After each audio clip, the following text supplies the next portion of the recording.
Hey everyone, welcome to another episode of Food, Wine, and Whiskey in Your Own Backyard. I am Rob, your host, and we are on the road this week. We are in El Paso having a little fun.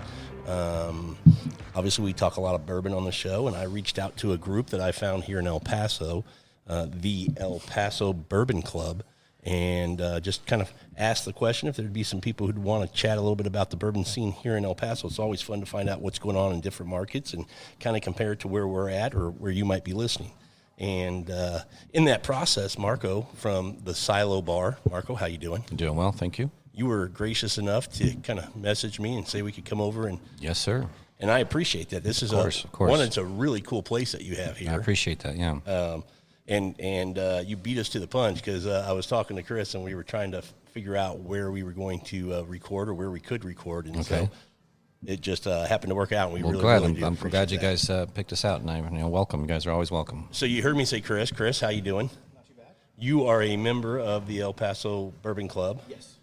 You also have another little group that you guys do. Okay. I have the Borderlands Whiskey Society as well. Okay. I'm going to ask you just to pull that a little bit closer if you want. Yeah, perfect. So, well, let's dive into. You were gracious enough to have us out, and I wanted to make sure that we touched on your place or gave it its fair due of conversation because it's really an awesome place that you have here. Pulling in, when you hear the name Silo Bar, you kind of envision, is it going to be a silo? And it is. Right, it yeah, is. we're just not that clever. So they had the building built out, and you go, what are we going to name it? And, it just kind of named itself. Yeah, it kind of worked out that way. Not a bunch of bright guys. So there was a little history here that you were sharing with us. Go ahead. Yes, so the architect actually designed everything to kind of complement El Paso and El Paso's history. General Mills building, the Asarco plant, was a copper plant here in town. The bar behind us is modeled after a bar in the Kentucky Club in Juarez, Mexico, which is right across the border.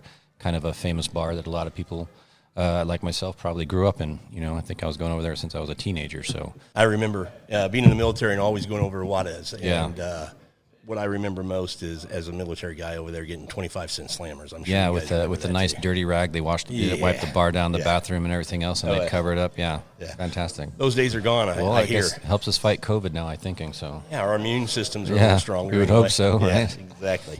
Well, let's talk a little bit about what you do here at Silo. I mean, you have an awesome bourbon collection. That was the first thing that I looked at on your menu. Thank you. Cocktails look like they're fantastic.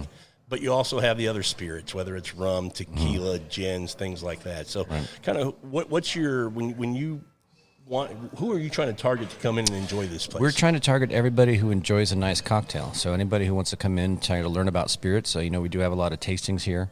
So we have people coming in so we can kind of teach them. We want to be a resource for most people and teach them about, spirits and cocktails that they may or may not have had before.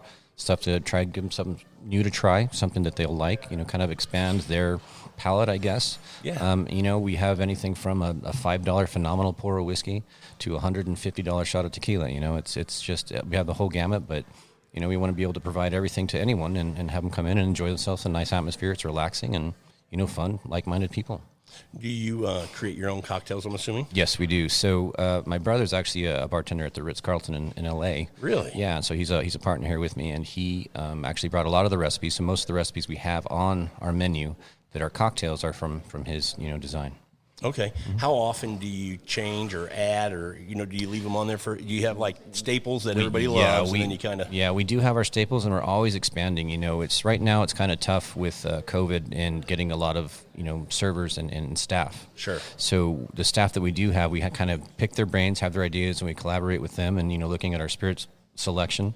We've come up with a few of the cocktails that we do have on our menu that are staples now that were, brought to us by other bartenders that, are not part of the, I guess, immediate family, but part of our Silo family. And so they're kind of helping us expand that cocktail selection. I think that's awesome. And I think that it's awesome that you're open to that. Oh, absolutely. People have some ideas. Let's try it out. Yeah, multiple heads are better than mine anyway. So, yeah. Now, I've always heard in the cocktail world, you can't make anything on the fly. And you can tell me if you agree or disagree that, when you're making a new cocktail, because I know some bars, people will go in and go, make something unique and surprise me. And you really can't do that when you're talking about a cocktail. You really kind of we'll surprise you because we do that all the time. Do you really? Yeah, we do. Okay. So we'll have somebody come in. They don't know exactly what they want. So a lot of our guys or our bartenders will say, well, what do you like? Do you like something sweet? Do you like something bitter? Do you like something tart? Do you like, dry?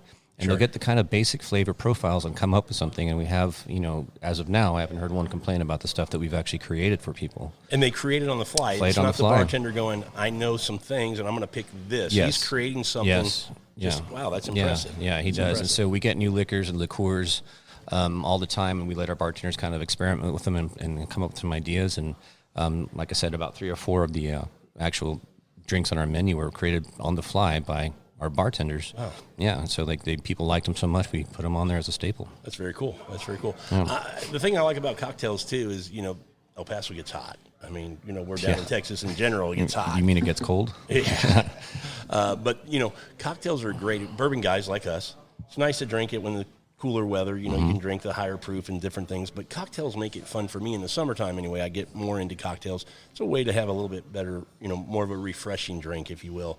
Still having that bourbon profile that you like to enjoy or whatever spirit it might be. Yeah, exactly.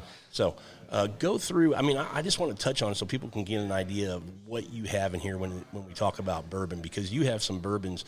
A lot of people hear a whiskey bar and they go, okay, they got Makers, they got a Jack Daniels, whatever, a Knob Creek 9-year 100 proof, whatever. But you have some whiskey here. You've done well in putting some things behind the bar. Yeah. Well, I owe that honestly to our distributors and our wholesalers. They've really helpful. We got some local guys here that really, really support us, and they when they get something fun and new, they let us know, and we're able to pick up a couple of bottles. But it's such a tough market to grab some of these items that we have. So whatever we can get that's kind of rare, like we just finished a bottle of Eagle Rare 17, which I think was a lot of people's unicorn. And we still have a bottle of Van Winkle Rye up there that I have. Oh, you do? Yeah, that I haven't seen in probably 8-9 years or so. And so it's just kind of the luck of the draw almost. Being supportive of the people, and of course they're supportive of the community, and it's great because I really like to have these kind of rare bourbons, like you say, like these are bourbons, and some of them are hard to find. And I know when I was younger I couldn't find anything, or much less afford to pay for one. So now we have them, and you can come over here and try and sample, and at least you'll get to taste it at some point. That's what I think is awesome about places like yours, is that when you have those bottles, exactly what you said, you get the opportunity to come in and taste some of those things. I think also if you're looking for something and because you think it's something that you really want, right. Before you go spend whatever amount of money that might cost, come have a pour. Yeah. And you may go, yep, I want it, or you may go, I'm going to go to something else. Yeah, so I think it's not fun to gamble on $4,000 or $5,000 in a secondary market bottle, and you got to pay $35 a shot for it. Yeah, absolutely right. So talk about some of the bottles that, just me looking at it, you have a Lot B, you have the Weller 107, I saw Weller 12, Special Reserve, you got some Bookers up there, I'm not sure what batches they are. You mentioned the 17, but you have these things in stock now. The Eagle Rare 17's gone. Yeah, we just finished that. We could take some, we can thank one of the Bourbon Club members for that. He had probably half the bottle himself. Kind of selfish, huh? Yeah, he was. But no, he enjoyed it a lot, so that's good. Okay, what do you find, and I know we're going to get into this a little more when we start talking specifically about bourbon in the El Paso market, but what do you find in your patrons right now? What are they drinking? What do you see that they're liking or enjoying? Is it mid-proof, higher proof? People are actually trending towards higher proof is what I've seen. People are liking a lot of heat. Personally, I'm not a fan of a lot of heat. There's some of them there, I think, they're probably based on a dare.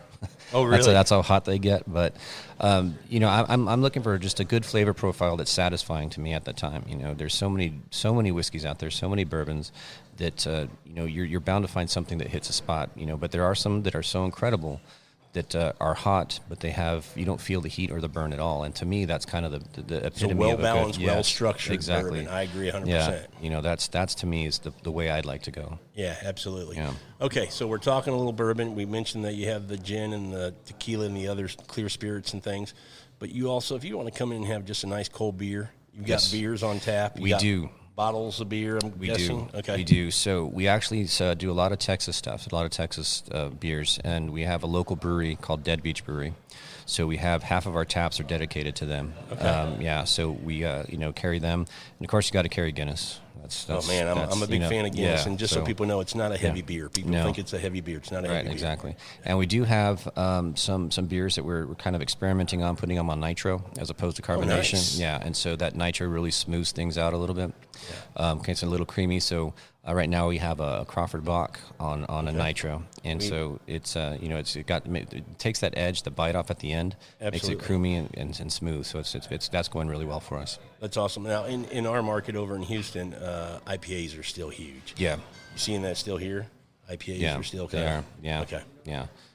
Like I said, for me, I'm not a big bitter fan, so most of that stuff I think it really was based on a dare at some point. So yeah. Now, when you come into your place and you start to have a few cocktails and pours of whiskey or whatever, sometimes you get to feeling good, right? Sure. And like the Italians say, you never stop drinking, right? You never stop drinking. All you need to do is eat a little food. So you got some of that too. Yes, we do. Okay. Yeah, we do. So we've had a few chefs kind of help us out with this. So our whole food menu is shareable. So it's not entree style. So it's kind of meant for the table to kind of share. Probably not a good idea to open up during COVID with sharing food plates, right? But we did. I like the concept. Yeah, it's a good idea in theory, right? No, so everything we have is designed to be, shared between a couple of people or more. We have anything from Scotch eggs, which is something that's, I think, kind of novel in El Paso. Not very many people have heard of them. Yeah. Much less tried them. Love them. Yeah. We have our own Baja tacos, which is a grilled mahi-mahi taco. Okay. House pickled cabbage. We have our own house salsa for it. Salads, steak frites. Nice. Yeah, Wagyu sliders, chicken sliders. I saw your jalapeno corn fritters too. Yes, we do make those in house. Yeah, with our own house made berry jam as well. Sweet. Yeah. And I don't want to, end talking about the silo without talking about one of my other passions. Sure. Which is the vino. Okay. When I looked at your menu online, I saw the cocktails, I saw the spirits, saw a little of the beer. I did not realize you have the wine that you have. I mean, you're capturing everybody who might have whatever the alcohol preference is. They're welcome to come here and have a good time. Right, exactly. That's what we're going for. We want to be a place for the community to come back together. This is a rough year for most people, I think. And so kind of getting people back together and, socializing, enjoy themselves, have a good time, have some nice drinks, some nice cocktails, good food, and good conversation and good company, hopefully. We'd like to provide a place that we feel is safe and clean. And that anybody can come at any time. There's not any one demographic that we're looking after, and everybody's welcome, and so that's what we just want to try to do. And I would say that the menu that you put together complements, whether you're having a beer, whether you're having a pour of whiskey, and the wine. I mean, you've got things on there tailored to all of those types of alcohol and spirits. So I thought that was great.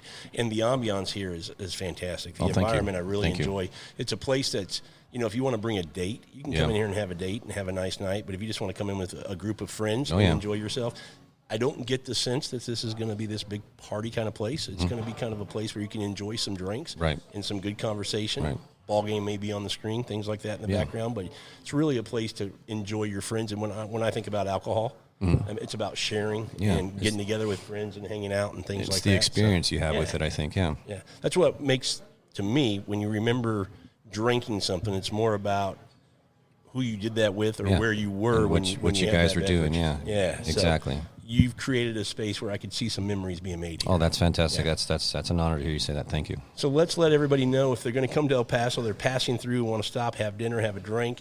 If they're visiting family or they're going to move here, where are you located? Where can they find you? We are 145 East Sunset Road, so it's the corner of Sunset and Doniphan, right between Sunland Park and Mesa. So if you're coming on I-10 either way, either one of those exits will get you to us. Once you hit Doniphan, coming from Sunland Park, you'll head north. It'll be on your right-hand side. If you're coming down from Mesa, you'll head south. It'll be on your left-hand side, obviously. So big silo building, obviously. It's that's the mainstay. That's, of course, our namesake. So you'll see it pretty easily. And El Paso's kind of, you got the mountain. You're kind of around the mountain. So if you're coming westbound or going eastbound, coming from the west, you're going to hit you pretty quick. Right. If you're hitting El Paso coming from the east, you got to kind of make your way around to the west side, and then we're one of the last exits if you're headed west coming from the east side. We're one of the last exits in El Paso, but of course the opposite coming into El Paso. We're one of the first, I think, 3 or 4. Exits. I know a lot of people traveling from our part of Texas or wherever, Louisiana might be, going to Arizona or California. A lot of times they say El Paso's we're going to lay over there, and then we'll get the second leg tomorrow. So I'm going to tell everybody, Definitely I need to do it on appreciate that. this side of town. One, you beat all the traffic, right, from the east side. You're already on the west side heading out of town. But two, you get to come in and have a great night while Absolutely. you're in El Paso. Absolutely, yeah. So, we'd appreciate that. Doors are always open for people to come in and try us out. Marco, thanks for coming on, man. Yeah, thank you. I appreciate it, guys. And again, I can't thank you enough for letting us come out and record yes. here, and I'm glad you did, because it'll be a place that we come visit every time we come back to town. I appreciate you saying that. Thank you, guys. All right, we'll be right back, and when we come back, we are going to start talking El Paso bourbon. See you guys in just a few minutes.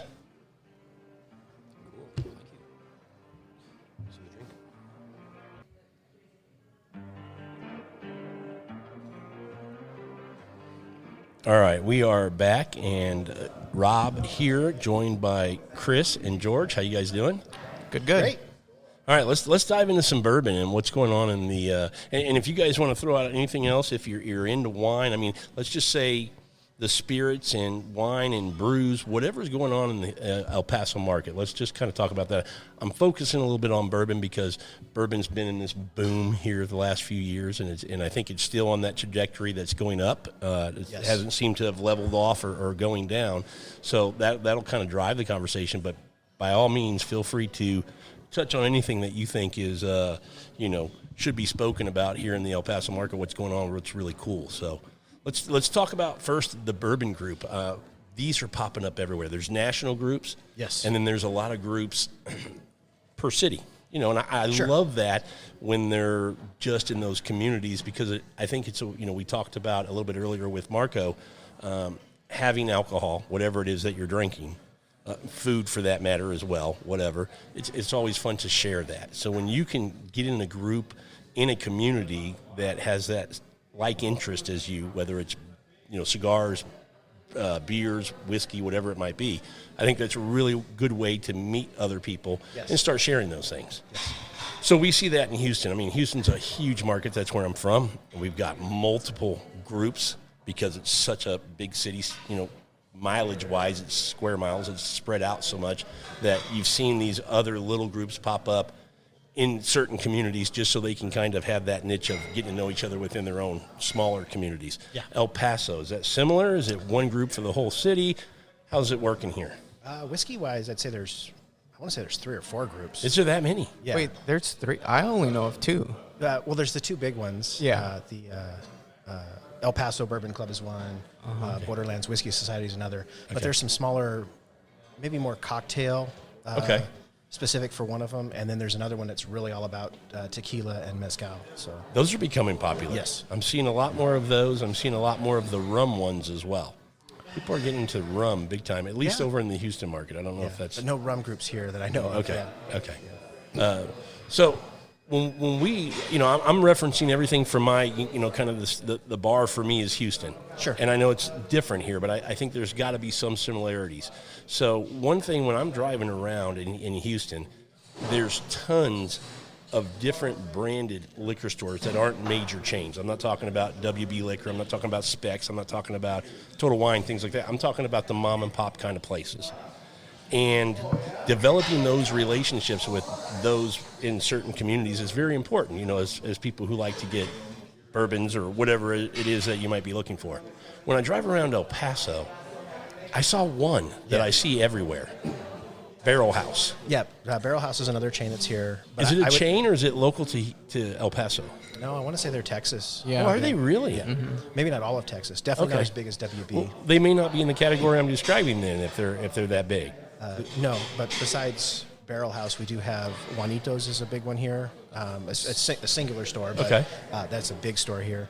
Side door? Side Door Liquor, but technically that's in New Mexico. Yeah.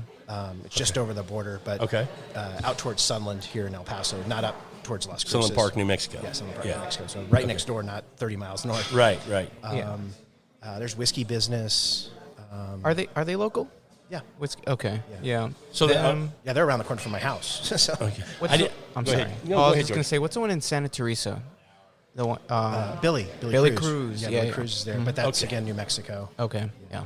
You can count Santa Teresa and Sunland Park, New Mexico. To me, In the area. having It's the lived area. here before, I Yes. call Yeah. that part of El Paso. Well, they get different distribution. That's only why I was. Okay. Yeah, they get what they get. But as far out as of the New consumer Mexico. being able to shop here, those are places you guys go. Yes. Yeah. Oh, yeah. We definitely. That probably one of the big advantages of being a border town here, not just with New Mexico, but also Mexico, is we can cross those lines and go get things that are not readily available here in El Paso. Okay, Yeah. You're bringing up something that I didn't think occurred anymore, because when I was stationed here a long time ago in the Army, we would go across the border all the time.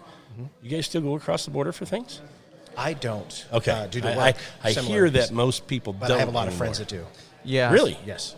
Okay. Yeah. So I mean, not since COVID. I know COVID put a lot of restrictions on crossing the border, but yeah, for a bit there, people would still cross all the time. They bring tequila. A lot of like club owners, bar owners, they'd go get their tequila and mezcal across the border. I mean, not only are the prices better, but I feel like they were getting a bit more genuine of a product. Oh, really? Yeah, versus like getting the big chain names, Patron or something like that. Yeah.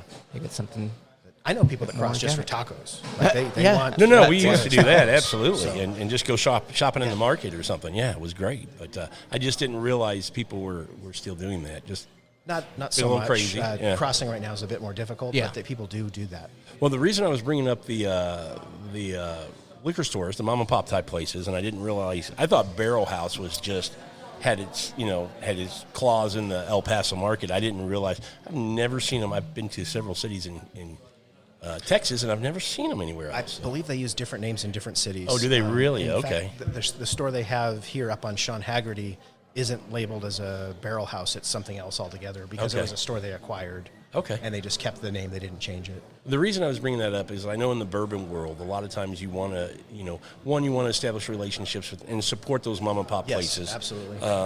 And in doing so, a lot of times they will reward you with giving them that support with a nice bottle, of Yes. something when allocation season comes out. And that's great to do. We all should do that and support local businesses. But the other reason I was asking that question is what I didn't see when I went to a lot of liquor stores around here, and again, mostly Barrel House, was I was looking for picks. And I didn't see, a lot of people doing picks. In Houston, picks are huge. Yeah. Single barrels of something, if you can get it, is just all the craze right now.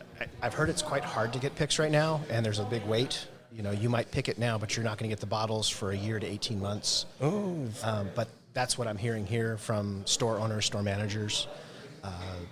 Shouldn't be that long getting it. They might be in line to pick. We just picked 4 barrels up there last week. Sure. And like our 4 Roses, she said it'll be bottled in September and shipped out. We should have it by October. Oh, yeah. So. There's a Las Vegas whiskey group, and they did a Weller Antique pick, I want to say 9 months ago. It was just now delivered. So Is that that's how the right? group come in from back home. So Wow, that's crazy. Is that maybe like a Buffalo Trace thing? Just because, maybe they're it's Buffalo Trace. Yeah. Yeah. Kelly's wonder. did They did they did a Buffalo Trace regular actual Buffalo pick. Trace Yeah. just yeah. last month or so. That's right. I never asked George when they picked that, though. I should. We picked one of those last week too, so I'll be curious. I didn't ask, time wise when that would come, but I didn't think a year. I'm hoping not. Typically, Juanito's here. I know they do picks. I want to say 2-3 times a year. So they do. Yeah. Okay. Now, how does that work? Do they have a group like the El Paso Bourbon group, or people from that group, or people from another group come in and help them? Is it something that they do where they get bottles sent here, that kind of pick? Yes. Or do they actually go to Kentucky and go to the distillery? No, they've had samples sent here. Samples sent here. I wasn't in on the Blue Note? Eagle Rare, Okay. but I know the current pick is the Blue Note, and I just went by the store, and Roy, who's their whiskey guy there, he had a sample of the 2 different picks they had, like which one do you like, and I cast my vote, and I'm not sure when it's going to come in or which one is going to get picked. I just gave my Okay. 2 cents on the 2 samples that were available, and I know in the past, though, that they have had people come down on an evening, this is pre-COVID, obviously, and 6 or 8 people will sit down and they'll try the different samples and make a decision, and that's what they'll get. Okay. But this time around, he just happened to have the samples, at the counter, and said, "Hey, Chris, come over here and try these, and let me know which one you prefer." Yeah. So, Yeah, he was pretty much keeping it open to whoever just came in, and Yeah. I guess whoever he knows is a pretty avid whiskey drinker. yeah, Hey, come try this. And they definitely Kept a little tally of who's voting for what. Yeah. who's voting for what, and they know their customers. They know, Yeah, who for sure. hasn't. They don't just ask everyone that comes in. They ask the people they Sure. know are yeah. looking for for good juice. Yeah, I was just wondering in this market if you guys were doing things like that. I wish we could get more. Yeah, absolutely. And you know, supporting those stores more, not just in buying the things that, because we all know how the 3-tier system works in Texas, and a lot of these stores have to buy things that they don't necessarily want just to get a bottle or two of something that they know a lot of us want. And so supporting them as much as we can. If you need a bottle of, you know, bitters or vodka for a cocktail or whatever it is, going and buying it from them to still support them kind of helps drive them being able to get some things from the. But I also saw picks in New Mexico. Oh, really? From in Cruces, Ruidoso, Alamogordo. Oh, yeah. They were getting picks from stores that failed due to COVID. They hadn't sold out of their store picks. So you'd go into Kelly's, say in Las Cruces, and they had something from one of the Albuquerque stores that didn't survive. So probably went under before the bottles got sent. The distributor had the right to take it Anywhere they wanted. And, Kelly's is all over New Mexico, but there's a store in Cruces as well. That's pretty cool. And they got some. Not cool for the store that went under, but right. cool that those bottles showed up in the market. Yeah. But I know Juanitos had a similar situation. They had that pick of that, like, hotel resort. You know which one I'm talking about? Yeah, he just came up to me. He's like, hey, yeah, this was actually a pick from this resort, but they didn't survive COVID, so here we are now. I've seen that quite a few times. Yeah. It's, even in Vegas, because that's the other group I'm pretty active in. They had picks from hotels. That's something that actually is pretty big there in Vegas. MGM Grand, a lot of the big hotels, they actually would do a pick for their bars on various bottles. Rare stuff, not rare stuff. As far as like the Weller, that type stuff and whatnot. And they're closed and just sitting on bottles. So the distributor just put them out in Smith's and Albertsons and the various grocery stores. Yeah. Interesting. Go figure. Yeah, I was just wondering because, like I said, the single barrel, the picks, if you will, are just a huge thing right now, and not just in our market, but nationally. You know, I think that's a big craze going on right now, and I say that because when we travel, whether it be for work or pleasure, those of us who like those kind of things are always popping in other stores and other markets to try to see is there a pick or not. Have you guys picked anything? Great because it's nice to see what a single barrel of something tastes like. Because most releases are a blend of multiple barrels. Yep. And both have their place. Yes, absolutely. And then seeing what's kind of the profile of this area, whoever picked in this market.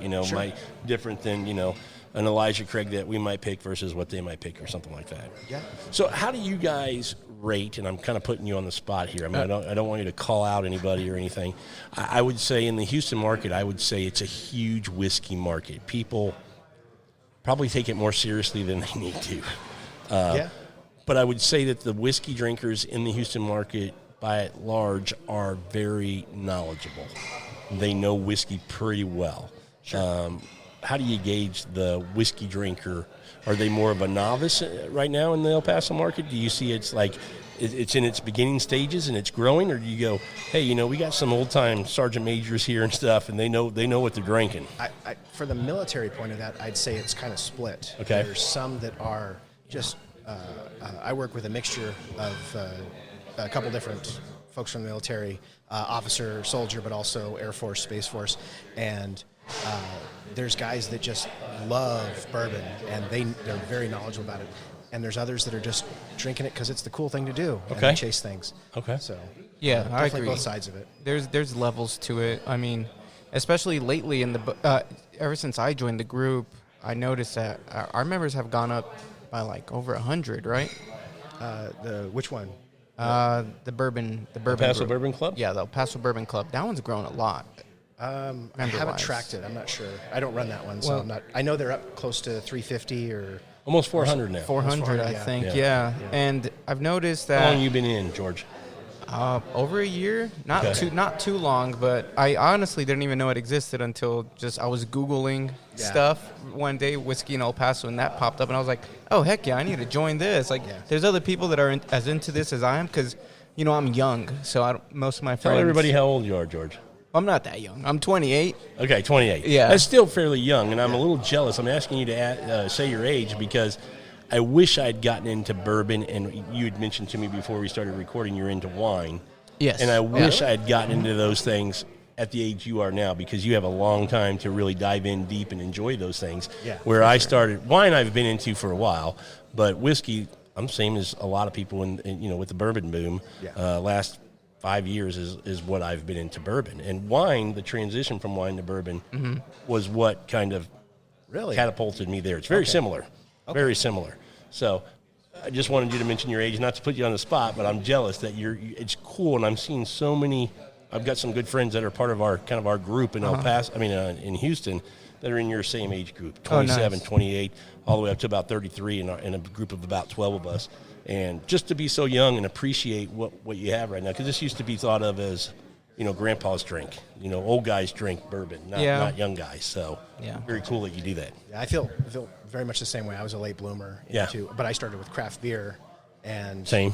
that bourbon barrel-aged beer led to bourbon. Yeah. Bourbon led to rye. That's now led to mezcal, sotol, tequila. See, I can't get into tequila gin. yet. I can't get into tequila, and I'm trying. My wife's a big fan. But you talk about the beer, and we talk about craft beer, and even before craft beer, for me, it was the global beer.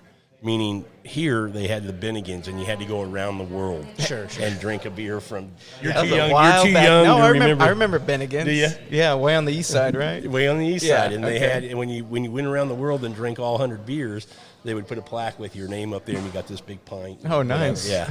So that's kind of where the beer started for me. Then you started seeing all these craft breweries pop up. Oh, yeah. And I was into that for a long time, but beer anymore for me makes me, bloated and heavy. Yeah. And so whiskey is just a little bit easier. That's exactly where I'm to, at. to enjoy. Yeah. So Well, so then you say you struggle getting into tequila. Do you ever drink scotch? I've gotten over the hurdle now of scotch. So when I first got into bourbon, people asked me to try scotch. If you like bourbon, you'll love scotch. And it didn't happen that way. Okay. But your point would be? Well, so the reason I was asking is because have you ever tried peated scotch? Yes, Because Ardbeg. do you like peated scotch? I didn't before. Now I'm kind of going, I kind of like that. We just did a scotch episode, and I'm going, all right, I'm finding some things that I go are okay. Well, then maybe when was the last time you tried a mezcal?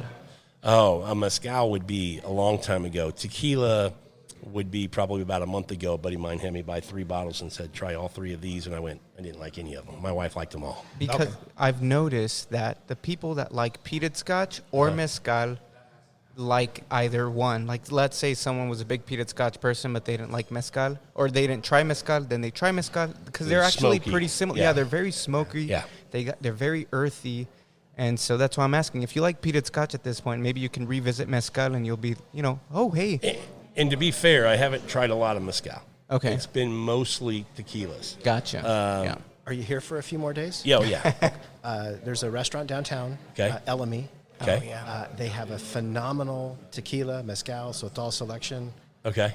Go have a couple of tacos and pick the bartender's brain and have some samples. You will, it'll open you up. Okay, big very time. cool, Yeah. very cool.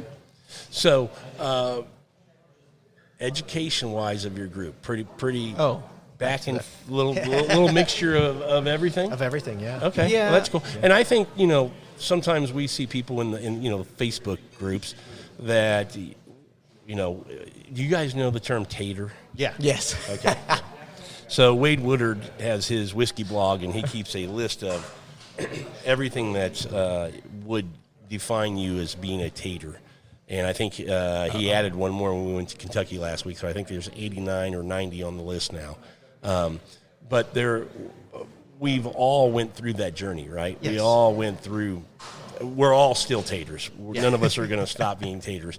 No. We get made fun of for doing certain things when we get into the hobby, and then we in turn make fun of other people a little bit when they do the same thing that we used to, because now we know we shouldn't have been doing that. Yeah. It's okay to have a little fun. I think sometimes we see some people cross the line and can be kind of mean about some things. Sure. We try to, in our group, manage that very well and make sure that doesn't happen, just because, like I said, we've all been through, we're still going through that journey, right? Yes. So part of the community that I enjoy and love doing is helping guys kind of find their way, if you will. Yeah. They think they know what they like until you blind them or do something else where they don't have that subjective in front of them to kind of, influence them on what they think they should like. So do you guys see that in your group? Is it pretty calm, or do you get some people who can be a little hard on people that they think are being taters or chasing something they shouldn't be chasing? I'm very hard on bottle flippers. I have a Well, short fuse with them. Yeah. But outside of that, I think we have a great group. We're sharing samples with each other. There might be something that comes in where, it's a 3-bottle case, and that's all the city got. Wow. And somebody will promptly pour up, half the bottle into samples and share it out with the friends. So that's great. That's the way it should be. That's the way it should be, yeah. I mean, I know you will do that yourself. Sometimes, like, he'll spot a Weller 12 out there sitting in the wild, and instead of letting some... See, that's a tater term. What? In the wild. In the Did wild. you know that? Oh, it's on the list, shoot. my man. I'm a tater. In the wild. And, so he'll buy it up instead of having some bottle flipper come and take it, because we know who the bottle flippers are here, and we know that they're pretty quick on jumping on those things. So Chris he knows he doesn't necessarily like weeders, so he'll do a bottle giveaway. He buys it, and he's like, hey, has anyone not tried this? You haven't? Okay, you can have it. Or he just splits it up into a bunch of samples. Anybody who hasn't tried Weller 12, because it is hard to find, It's a sample. here it is. Everyone gets a sample. sample. So that is pretty awesome about our community. We don't really call each other out for being taters. I'm pretty sure we all think it sometimes in our heads. Like, that's the thing with anything. It's like we're all whiskey nerds, but we see somebody else nerding out about something, we'll be like, freaking tater.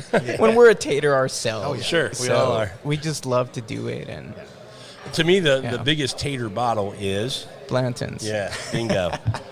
But we were all there, right? One, it's a really, and my co-host Matt Carter, that's his saying. That's a cool bottle. That's his. When he sees something, he goes, that's a cool bottle. It's a cool bottle, right? It really is. It is. It's pure marketing. I still remember my first Blanton's bottle. I was so excited for it because I was barely getting into whiskey, and of course, I Google it and I YouTube it and I see like Blanton's. It's a single barrel and it's won all these awards. Really? Yeah. So I go to Specs because I hear they got it. This is when I first started off hunting whiskey. And I walk in and I get it, and the manager gives it. Whiskey hunter, tater. Uh-oh. Yeah. Wild hunter. And so the manager brings it out, and I'm super stoked. I see it. I'm just like, oh, it's the one that was in the John Wick movie, you know? And then I go to pay, and I don't have my wallet. And it's like $8.40 something, and I'm just like, no way. Like, can you please hold this bottle until tomorrow? I'll come back and buy it. We can't hold it, so I call my girlfriend. I'm like, get down here now. Bring your wallet. Like, I'll pay you back, please. I forgot my wallet at my house. She rushes down. She buys it. I thank her so much. You know, you're awesome. You saved the day. I take it home. We crack it open. I take a sip, and I'm like, what? Yeah. This? I was losing my mind over this. I made my girlfriend get out of bed and come to the liquor store to buy this. Really? Wow. But it's still a cool bottle. It's sitting there. So I ended up letting her keep it because I didn't like it much.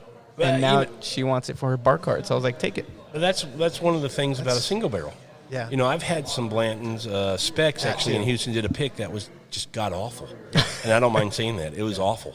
And I've had other picks that are just fabulous, you know. There are good ones. Yeah. And single barrels in general are There's just... an Eagle Rare that WB did here, and man, it just sat on shelves because word spread quick. Oh, my Oh, God. really? I think, is it the one that came in the 375? Yeah, the 375. I can't finish it still. I No, haven't it's finished terrible. it. Whenever You might friends still come find over. it on shelves here in town. It was so bad. That's for those friends that come over that go, I've never had Eagle Rare. Yeah. Well, There get you go. some. There you Yeah, go, get buddy. some. Yeah. You're welcome. Finish it. And it was cheap, too. It was like, a $15 bottle. Yeah, it was something Yeah. like that. It was Those bad. 375. Yeah.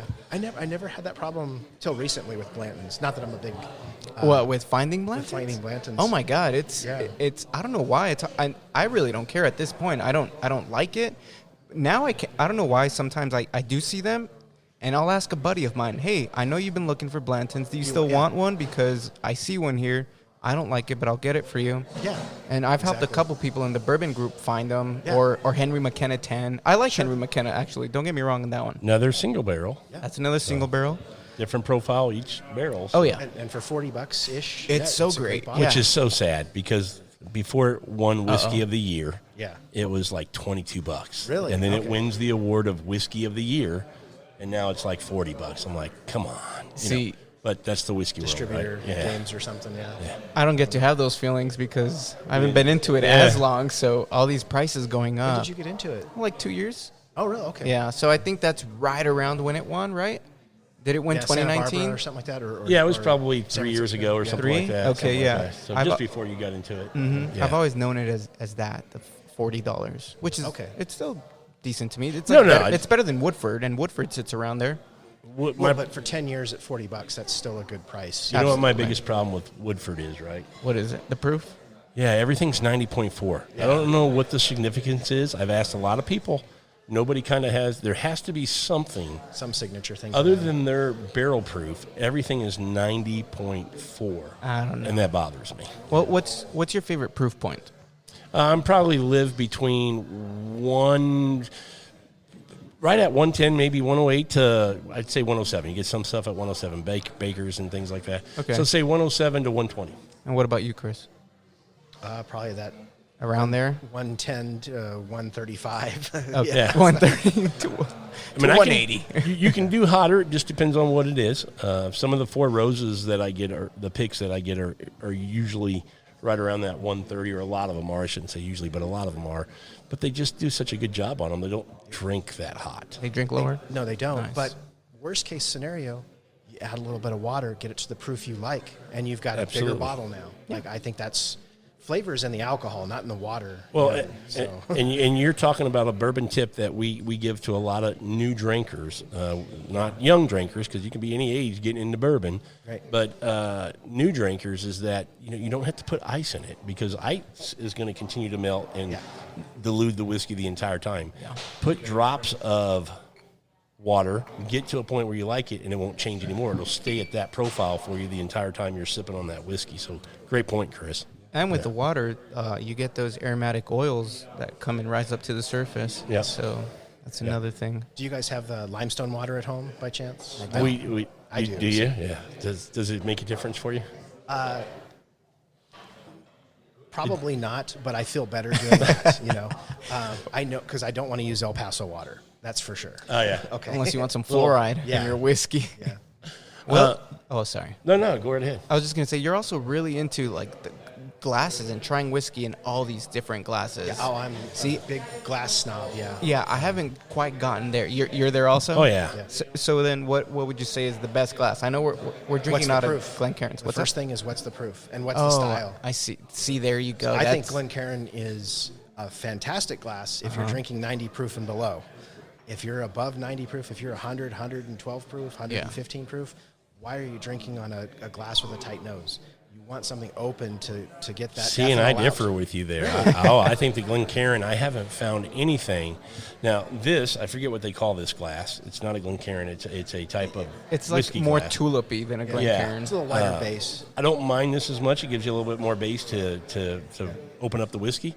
But I like the nose. I've tried to go through. So what is you don't go to a rocks glass. What do you go to? I might go to a Like rocks a glass. Canadian whiskey glass? It's a little more open? I do have the neat glass. When you get your higher proof, what's your glass? On a higher proof, there's actually I think it's called the Tristan. Okay. And I saw it on It's Bourbon Night. They also Okay. use another version of it on that show. But it's a straight vertical-sided Glencairn style glass. Like, there's no tulip to it. It doesn't come up. It just goes straight up. It's not the Kinsey. Not the Kinsey, no. I want to say it's called the Tristan. Tristan, I don't think I've seen that one. Basically, I don't want to bring that ethanol tightly together. Yeah. I mean, you can if you keep your nose away from the glass. But if you're going to have your nose in it, I need a little wider opening. And I find that works so much better for actually picking out the flavors. Yeah. But more often than not, I will go to my Turkish? the Turkish glass too. I am a big fan. What's the Turkish? The Turkish is a tea glass that has a very hourglass woman's body shape to it. It's sexy, huh? No, it's just a tea glass. But it will either multiply your whiskey by like a factor of 100 or completely ruin it. Is it designed for whiskey? No. It's designed for tea. It's designed for tea. Okay, I figured call it the tea glass, but I didn't want to. But it will, more so than the Norland glass, Okay. it will completely remove any ethanol from the nose. You will not pick it up. That's crazy. What's left behind, you're going to love it or it's going to be horrible. See, to me, the amount of ethanol to me is I judge it on the whiskey. You know how well they produce that whiskey, not so much the glass. I think to your point, if it's there, in a tighter nosed glass, it's going to hit you a little harder. Yeah. But that also tells me that, okay, I'm a little, I don't want to say put off, but I don't like that much ethanol. I want there to be this balance of what I'm getting on the nose and not let the ethanol drive it. When I'm really trying to pick out the flavors and taste something and what do I like about this, what do I not like, when that ethanol, there's times when it just gets in the way. Yeah. And that's why I change glasses up. I will have a pour in a Glencairn. I'm like, nope, this isn't working, and I'll pour it into something else. The Glencairn or a Glencairn-like glass, I have some stemmed Glencairns. Okay. Not quite Copitas, and they're fantastic. Yep. And I love having the stem glass so I can watch the legs, the oil crawl back down without having my fingerprints all over it. Yeah. But I still do enjoy that tighter nose sometime. Yeah, I don't mind. I don't like the New Orleans glass for one reason, that where they've seamed the two pieces of glass together. It's thick. Yeah. Yeah, everybody, so the first time they drink from that glass, they dribble, they Yeah, spill. yeah. It's So other than that, I love the concept. I wish there was a way they could have, thinned that out a little bit there, and it might be my go-to glass. But other than that, yeah, I don't mind the Canadian whiskey glass. That bigger bottom. It's a little bit bigger. You've seen it. You have one probably. the one with the leaf on the bottom or the neat glass. There's two that I would well, call. I call Canadian. it neat. It almost looks like a The one that looks more a potpourri. stump bottle Glencairn almost. Oh, like you smashed it down. Yeah. Oh, Okay, I know which that's one the you're Canadian. talking about. And then it's kind of flared a little bit on the top. Yeah. Yeah. Yeah, that's the neat glass. as Yeah, I would call I it. call it a neat. I didn't know if there was another name for it. There's another Glencairn that's the Canadian Glencairn, a little more blown out with the leaf on the bottom. Okay, So- I don't think I've seen that one, but I don't mind that glass, but I do on the bigger nose, on the bigger opening, I don't get the nose that I want. You seem to think or not think, but you do on the higher proof, get a better nose on a bigger opening. Yeah, when I want to get, because I'm I'll sit gonna down. try that again. I'll close my eyes and, as I'm tasting something and I want to think about, the first thing that I try to do is, okay, I'm not going to say vanilla, caramel. Yeah. What else am I getting? And I need to get that ethanol out of the way to think about that, to really focus on it. Yeah. And that's been so much fun for me. That's really, as I've gotten into, initially beer and then whiskeys and that, it's so much fun to hunt, to try and figure out your palate and what you're enjoying, what you like and don't like. Yeah, absolutely. I see. I haven't quite gotten to that level yet as Okay. far as trying it in different glasses. Most of the time, I just put in a Glencairn and I drink it away. And it's funny that you mentioned, let me go through these thoughts without thinking brown sugar and vanilla because, I sometimes do video reviews and I tell myself, don't say vanilla. Yeah. Don't say caramel because almost Every every bourbon. bourbon has that Yeah. note. So you try and be unique. But, sometimes you have some caramel bombs out there. Like Absolutely. And it's not that you will find something; it's can I find something else? Yeah, What comes to mind? What am I thinking of? And that's not why I do necessarily the a different glasses. It's not a bad thing either. It's just Yeah, we were wanting to do a show where we pour one bottle into like 9 different glasses. Yeah. Actually, having my wife pour it, where we don't know what she's poured, what proof, and then just see which one we think best highlights that expression. Oh, yeah. So Absolutely. we've been talking about doing. We haven't done it yet, but that'll be No, a I video think thing that we'll we're do. having a lot of fun with that. Yeah. So, Texas in general, I think is blessed, if you will, in the whiskey world that we get a lot of stuff down here that even Yes. people in Kentucky don't get. absolutely. In the Houston market, there's certain things that we can get, and they're cool to get, but you don't just go crazy over them. But there's other things that we know hit once or twice a year that we know when that hits, if you want it, you better get it pretty quick or you're not going to get it. Or Birthday there are bourbon, some of the yeah, BTAC, things all like that. Yeah. Same here. I mean, like we can get Weller 12, we can get 107, we can get E.H. Taylor's small batch. Things like that we can get on a, Elijah Craig barrel proofs, the A, B, and C's, things like that we can get pretty standard. I mean, when I say standard, it's not just like it's sitting on the shelf, but if you're a bourbon hunter, you can get one. in the wild. Generally speaking, yeah.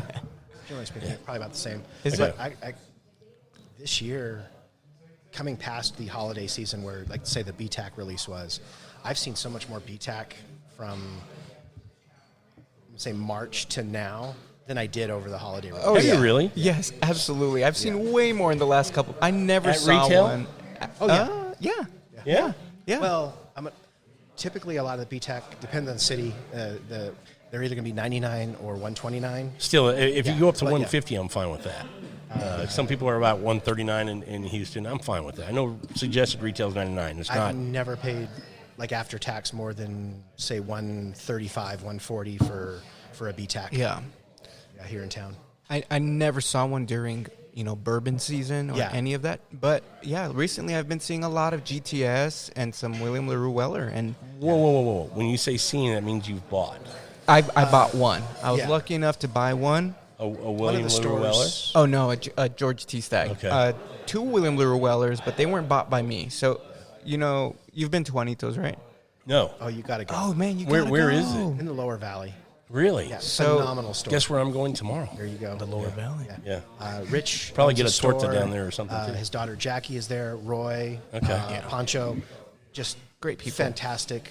Yeah, fantastic people. Always take care of their regulars. Okay. Yeah. Just warning you, like it does look like you're gonna get there and you're gonna be like, what? This place has all these gems that these people talk about, but Are we letting the cat out of the bag a little bit? No, on no. this? Everybody Okay. in town knows. Everybody knows. everybody Okay. in town knows that It's not somebody's honey hole. Well, it is, but it's also It's everybody's honey hole. everybody's honey hole. Okay. Yeah, I think them side door. And Side door is awesome.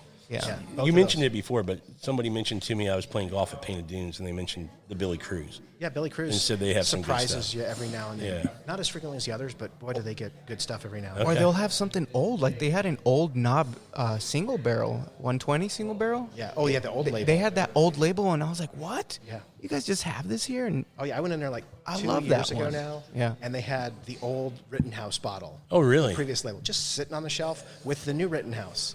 Really? And I asked the cashier, he's like, oh, yeah, it was in the back room. It just somehow never came out with the rest of the cases. Are you guys, you bring up Knob Creek. How is Knob Creek received in the El Paso bourbon community? I honestly don't think that many people like it in El Paso. I think El Paso is still, well, It's a 50-50, I think, here. okay, I guess I haven't met too many people. Most of the people that I meet like, they like Buffalo Trace, right? Oh, really? Yeah. As far as I know, When you say Buffalo Trace, you're talking about Buffalo Trace product or actually Buffalo Trace? product. So, and Weller, also, 107, Each Taylor, yeah, Blanton's. all that stuff. They're gonna hunt that, say- and it's the newer people. People like, say, Chris here. I know you like Knob Creek, or you like their rye, correct? The Cast strength the rye. Cast Cast Strength Strength. 2009 rye, one of the greatest ryes ever. Yeah. Just so amazing. Knob But they're- Creek to me in general is, and It's you know, good. I don't want. Well, I think it's fantastic. I love it. I'm a huge fan. I mean, they're 9-year 100 proof for $30. I mean, Oh, you yeah. can't Yes, beat it. yeah. And then when you get into, and I'm sad that their picks are going away, but when you can get a 15, we were in Kentucky. I know I keep saying that, but we picked up at a speakeasy. They did a pick, a 15-year 6-month. Oh my God. 120 proof. And we got it for $55 plus tax out the door. Where are you going to get you talk, and we tasted it first, and then I go, are you guys, this is your pick. Do you have any more? Would you sell these? And they go, oh, yeah, we can sell them. Yeah. And I was like, holy cow. When you can find those 12 to 14, 15-year-old picks from Knob Creek, you can still find them for $55. They're amazing. There's not a better value out there for a quality bourbon that you get in a bottle. And I think for I think it just flies a little under the radar. I don't try to prop it up too much because I don't want it to be something that becomes more and more, a trend. 12 Yeah. to 15 year, I think, is a sweet spot for bourbon for a lot of people. Yeah. And they definitely have that. But when I was like they're good, I meant their regular release, the 9-year 100 proof. Whatever. It's solid. Yeah. Is it Kind the of like most the amazing Elijah thing ever? Craig No, 94. but it's good. Yeah. It's not something you chase, but I just wondered. It's the Toyota Corolla of whiskey. It's good. It runs. It's not going to break down on you. Whatever. Well, kind of thing. Have you had the 12-year cask strength? Yeah. I absolutely fell in love with that bottle. The 12-year cask strength. Yeah, but isn't that one? like $100? I was able able to 60. I was able to score one for 80. Oh, was it 80? Okay. Yeah. I haven't had one because I'm a little butthurt because, again, I could get these picks for 55. And it wasn't that Then much they come higher. out with their 12-year for, No, I think it was you're like- absolutely right. Yeah, Like, so I got a little. The one we got here was like 123 proof instead of 120, if I yeah, remember. yeah. So there was that one, but you're right. Like especially with Booker's. See, I can't fathom paying. Booker's is going up every year now, so it's like $90 now. I or don't buy them something. anymore. And to me, I'm like, what? I could just get a Knob 9 120 for 30 $60 bucks. Yeah, Yeah. less than that. Like what? Why would I buy a Booker's at this point? And their latest little book, it's got like 3-year-old whiskey in it, and I've had Little Book 1. I was relatively new to whiskey at the time, but I thought that was just gasoline, and I've never been able to go back to it. You bring up a great point, because when I first got into bourbon, you know, I started, and I don't know if you did or if you jumped right in. If you started the way I'm going to describe whiskey, I started as a mixer, Coke, and back then it was Crown Royal. I had a buddy, and I was a wine guy, and he said, try a little whiskey with Coke. And, you know, it was like, you know, this much whiskey and this much Coke. Yeah. You know. And then it eventually changed, and then it went to, let me try this with a little ice, and then neat. So that was my progression to get it into whiskey. And when we did our first one, after having a couple of neats from some other guys, we said, let's all go buy a bottle, bring it over. It was 3 of us. We'll pour them blind and see which one we like the best. Just have a little fun. Let's just do a blind and see if we find something we like. One of my buddies brought a Booker's. Okay. Thought it was gasoline, like you said, Chris. It was awful. And I didn't buy or try a Booker's again for at least 3.5 years. I just didn't want to. Oh, I think Booker's is great. I just don't. Yeah, $90. Yeah. It's not that great. Now I've tried it again, and I go, my palate has changed. Obviously, you get a little more developed, and I go, okay, it's pretty good. But again, to your point, not for the price point. It's I can find other things on the shelf all day long. I'd rather have 4 Wild Turkey 101s if I'm being honest with you. So, like if a friend offers you a pour of it, and you know it's free, hell yeah.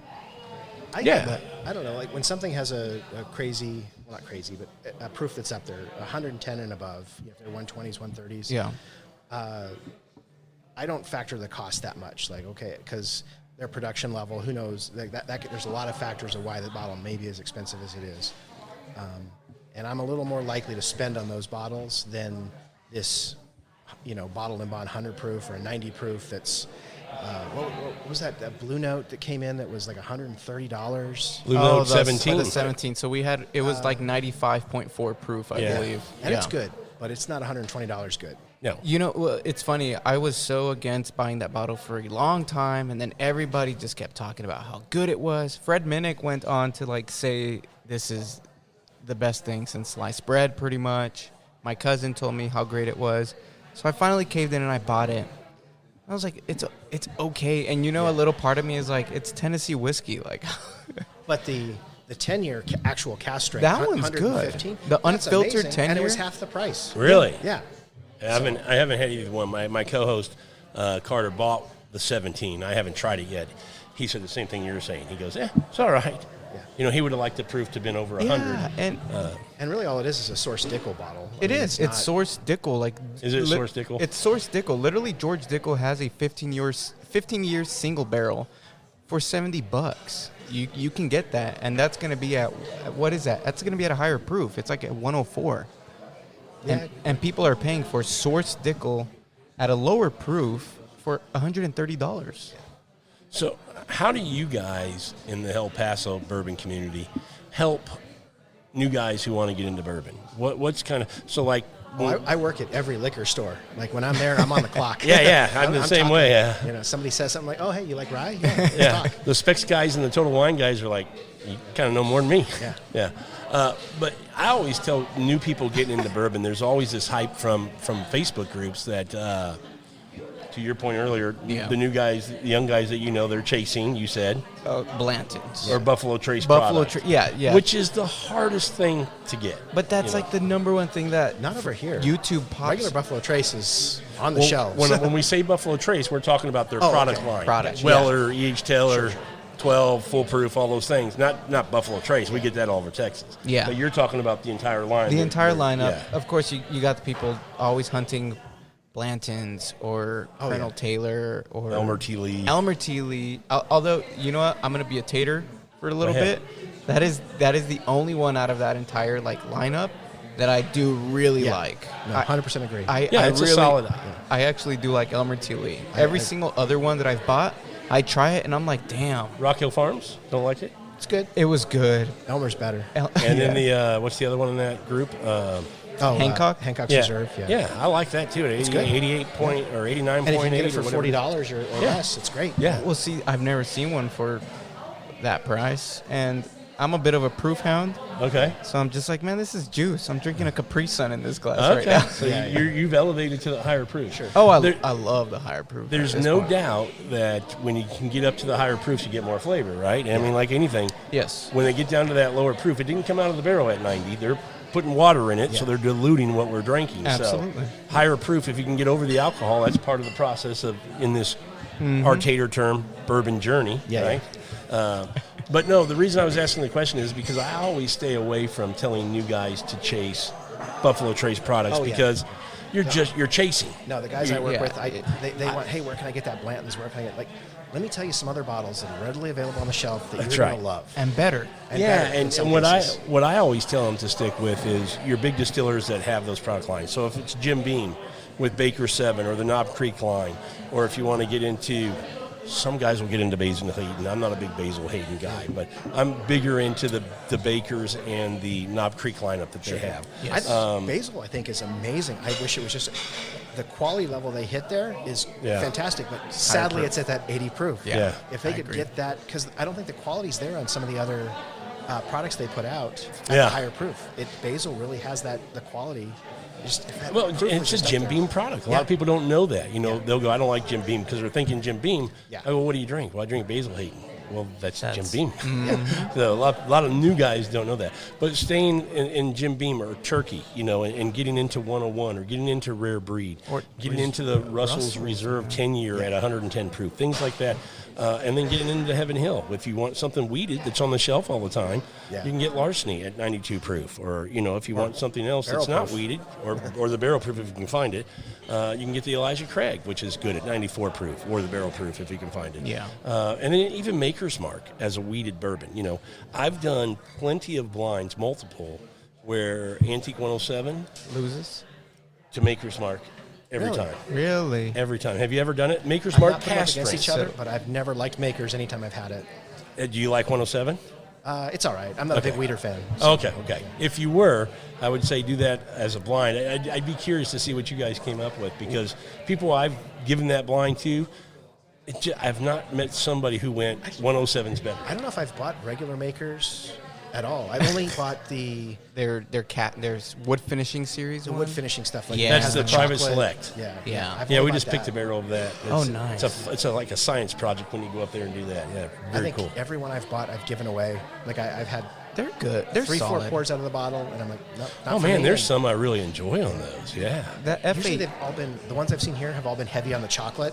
the mocha's gone now. They got rid of that stave. Okay, It's gone. that's how long it's been since I bought it. Then Yeah, So, Makers got rid of that. They didn't get really good feedback on that. Yeah. yeah, I didn't care for it. Yeah.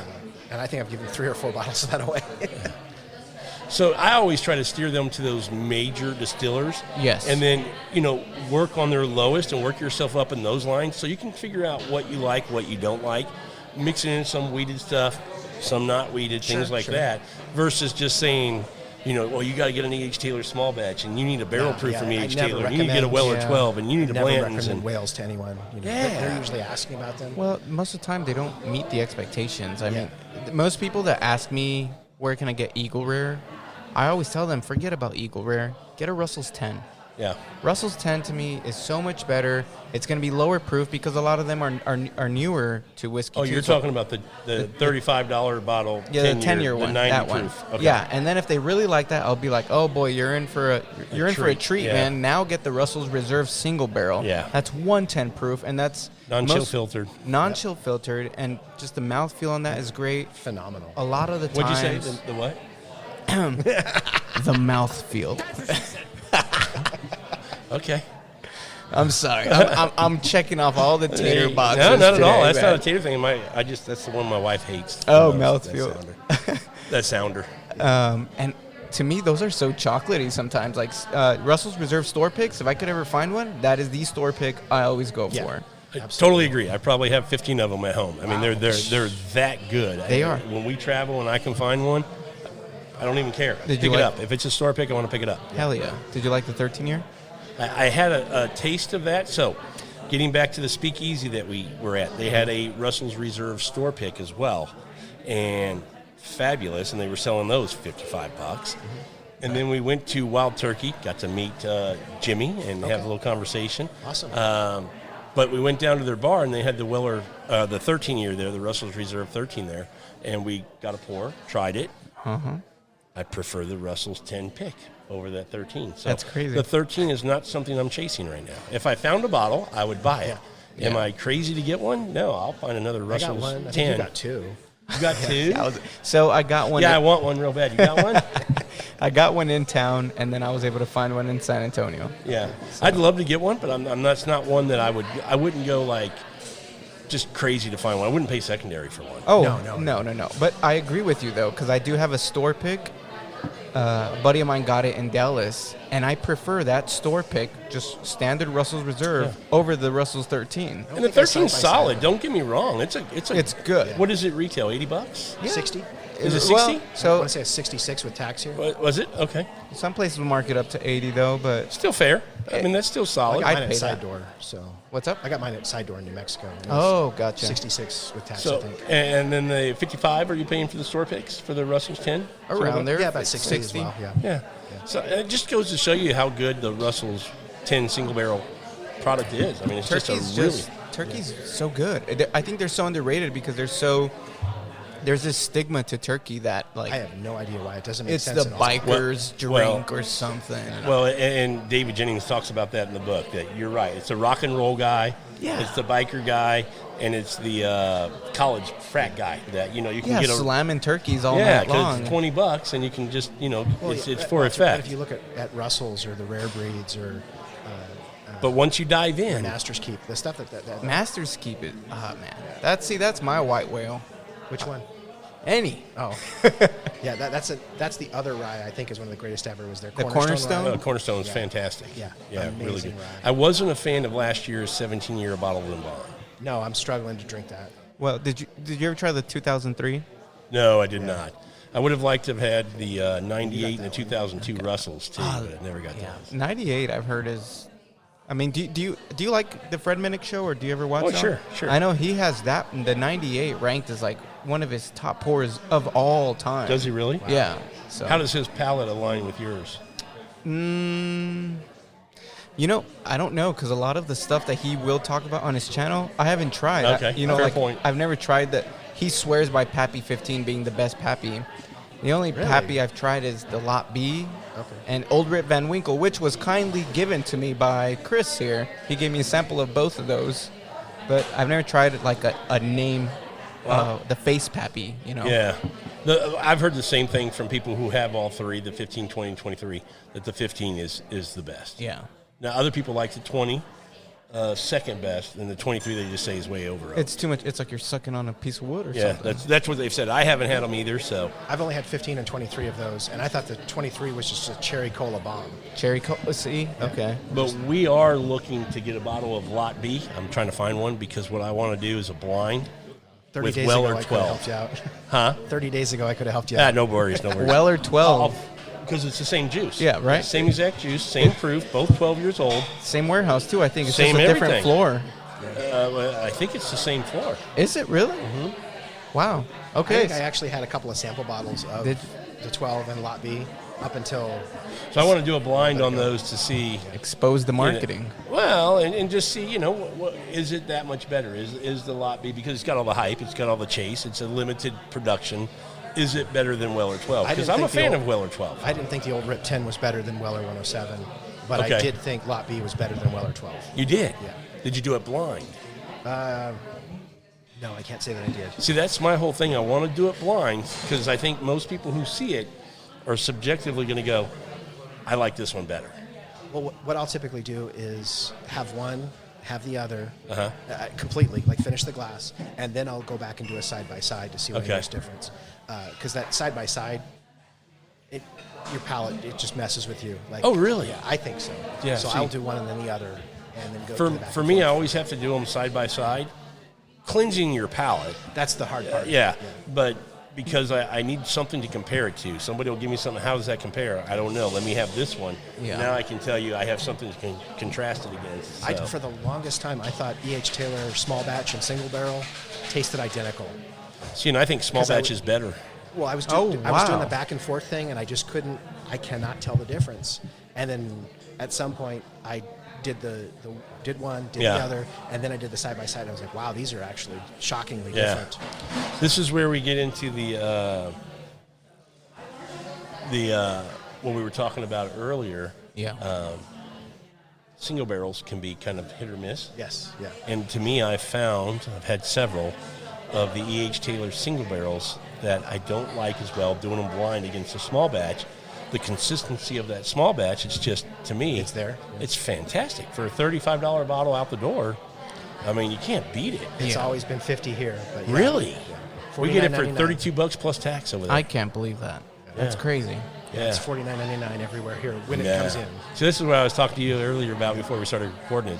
That's a little bit bigger difference than I would have imagined. I see most of the bottles that I've noticed that are on the shelf, a couple dollars more here, but that's significant. That's $20. No, you Like said E.H. 49? Taylor, yeah, 49. So 50 17 bucks, yeah.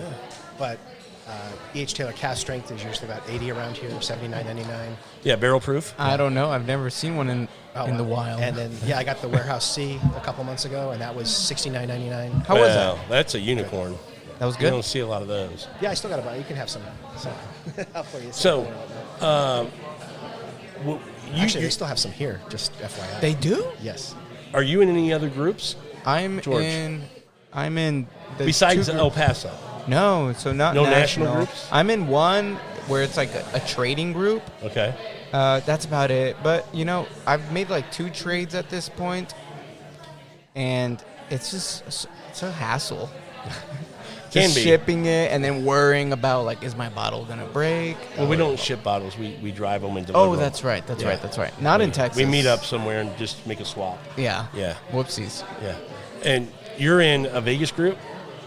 I'm in quite a few groups. Quite a few groups, okay. I'm in some of the West Texas groups over Okay. in Midland and that. I'm in, I was going to say, West was in Texas, we're in West Texas, dude. You can't get much more west. Odessa. That's a whole other argument with me. I know. I don't understand this Midland is West. Everybody It's goes, literally I'm the from middle. West Texas. I go, you're from El Paso? They go, no, from Midland or Abilene. I'm like, that's not West Texas. That's Central. Yeah. Midland is actually named for being the middle. Yeah, between- yeah. But they call it West Texas. Yeah, I agree with you there.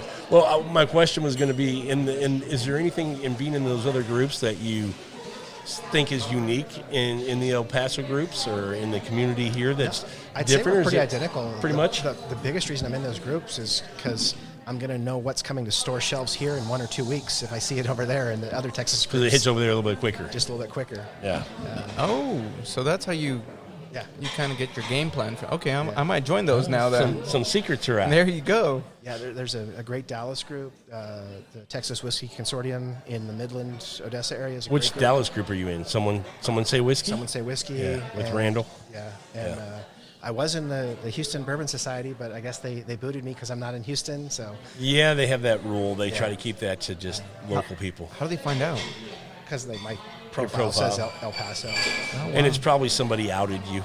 You know, if you made a comment or did something, somebody looks at your profile and Oh, goes, it's probably "You smell myself. from-" Like, oh, here in El Paso. Oh, Yeah, or that too. Somebody I go, did it to wait, myself, you're not if here? anything. Yeah, it could be that too. So you mentioned earlier when you do your blinds, cleansing your palate. I'm curious, how do you cleanse your palate?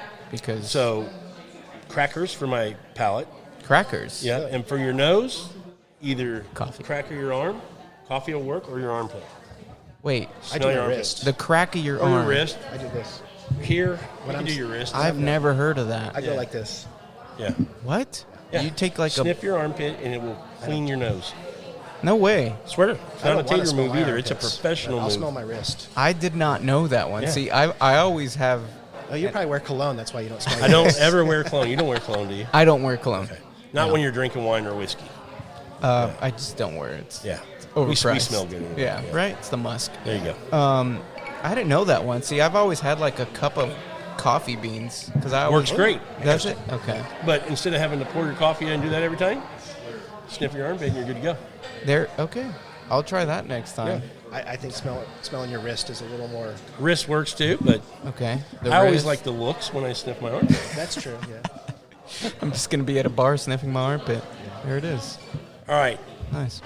What's your favorite bottle you two guys have in your collection right now? This is so everybody in El Paso who's listening, who does listen to this episode, knows how to reach out and get a pour. I'm gonna let Chris go first on this one.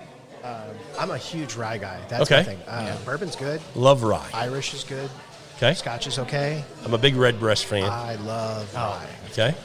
My two favorite bottles that I have I guess only the Houston Bourbon Society Sagamore is one of my all-time favorite ryes. Knob Creek Cask Strength 2009, the 119.4 proof, or 119.6, I forget. Also, one of my favorite. I got multiple bottles of that. I'm going to throw one out. You tell me if you like it. I became a big fan of the Rare Breed 112.8 rye. Yes. Big fan. I mean, Big climbed the ladder for me pretty quick. No, I have several. I love it. It is not my most favorite rye, but it is a damn solid rye. Yeah. Handy, you like. Yeah. But my third favorite is Wild Turkey Cornerstone, Master's Keep Cornerstone rye. Yeah. Well, That, wish that was more available. which is rare breed. Yeah. I mean, at a higher proof. Yeah. And a few more years. Yep. So, So. that is phenomenal. So you're a big rye guy. Love rye. Now, do you like it to be heavier on the rye, or you? I mean, you already said you like the Wild Turkey, not your favorite. That's like 53%. I know Pikesville's like 52 rye. So it's 110 proof. 110 proof, but I mean the rye is The mash it's bill. barely rye. It's 52% rye. Oh, yeah. If you want to talk about... Do you like a heavy rye like 95.5, or you like? I think the proof in the years factors on that. Okay. So, I mean, you have your barely legal ryes, Rittenhouse, Pikesville, Sazerac. I even like the Old Forester at 100 proof, solid rye, $23. Yes, but that's actually in 65% rye. Right. I'm just talking about rye, not necessarily Yeah. barely rye. But that's not a barely legal. That's in the 65, 70 proof, or 70% rye. You're talking about Jack Daniel's rye. Have you had the new the one that came out last year, the barrel proof? Yes. Yep. Really enjoy it. Yeah, those are all. I think I got 3 of those, and they're all like 132 to 136 proof. I mean, they're proofed. And a $60 bottle. Yeah. If you get into 80-ish% rye, then you're talking about Georgie Pepper. Never had that. Yeah. They have a couple. I think they source some from MGP, but then they have their own that's about 80%. 90% rye, that's Crown Royal Harvest, and then you get into the whole 95.5, which is all Well, now, the anything MGP. from Canada doesn't mean it has rye in it. It can be called rye and have 0% rye in it. No way. I am not a fan of most Crown Royal, but Crown Royal's Harvest Rye is a rye, 90% rye, 90% rye, 10% barley. Fantastic, $25 bottle. Fantastic. Okay. And then they have their Cobble Rye, which are store picks. That's good. All that other stuff is 15% vodka anyway. Okay. But the rest of those two things from Crown are fantastic. Let me ask you this. Well, you need to, he's a rye guy. We've made that clear. George, he's your favorite bottle? We didn't have one bottle. You do not have one bottle, Chris, that you're just like, this is my, I won't share this with very many people. I mean, I will this is share everything with anyone. Chris, everything. Chris There's is not a one share. bottle that you go, you have to be at a certain level to make sure I know you're going to enjoy if I pour you this. No. Okay. You're a good guy, dude. Yeah, Good for you. I had, great. I had a friend in from the UK recently, never had rye, and we went and opened up about 20 different bottles. I let him nose things. We talked about it. He ended up going with chicken cock rye was what Chicken cock. was what appealed to him on the Okay. nose. But I will open anything for anyone. I share everything. That's very cool, man. That's good. I'm mostly that way, but I have to know that you know what you're drinking. It's just like a bottle of wine. You want I'm them not to gonna- appreciate it. Yeah, if you can't drink this and appreciate it, to your point, There's going to be there's an really interview. no reason for me to give that to you, you know. And I've had a buddy of mine. I'm not a big Scotch guy. He offered me a pour of a 30-year Balvenie, Oh, my $1,200 bottle, and I'm like, Daryl, I have no idea what that should be, so I'm not going to just try it. I'm not going to try it. You know, we're getting ready to do a cognac episode with him. He's like, "Hey, I'm bringing the 1950." I'm like, dude, you don't need to bring that 1950. He's like, "Yeah, I got to sip it. I want to see what you think about it." Okay, I like cognac. I like it's actually I said cognac. It's an Armagnac episode we're going to do. Oh, wow. But to me, I will decline a pour if it's something I don't know anything about because I don't appreciate it. So I'm. You can call me a snob if you want to, but I'm kind of the same way. If you're not into whiskey, there's no sense. I'll help you kind of guide you through on let's get you started, but I'm not going to pour you. But see, so this is the same guy, Daryl, right? That offered you the Scotch and that Armagnac. So I can relate to that because half of the fun of drinking this stuff is seeing how someone else might react to it. Is seeing what your friend thinks or what this other enthusiast thinks. Like, I love this. It's so great. It's hard to find. Let me see if you like it too, because it's almost like you get to experience it twice through them. But it's got to be somebody who that knows. For example, a bit. I have one of my favorite bottles that I have is a 2012 Thomas H. Handy rye. Wow. Okay. And if me and you were getting together at my house, I'd be like, I know he likes rye. Yeah. I want to pour him this, not tell him what it is, and see if he's going to react the way I think he might. Yeah. We had a guy from New Jersey send me and my co-host a blind, and in that blind, we drank this pour that just blew us away. I'd never had it, and it was a bottle that I've heard 50-50 that it's great and it's not so great. And then after having it, I go, okay, it's on my list. I really want one of those. And it was the King of Kentucky. And I'm going, holy cow, this from Old Forester was absolutely fantastic.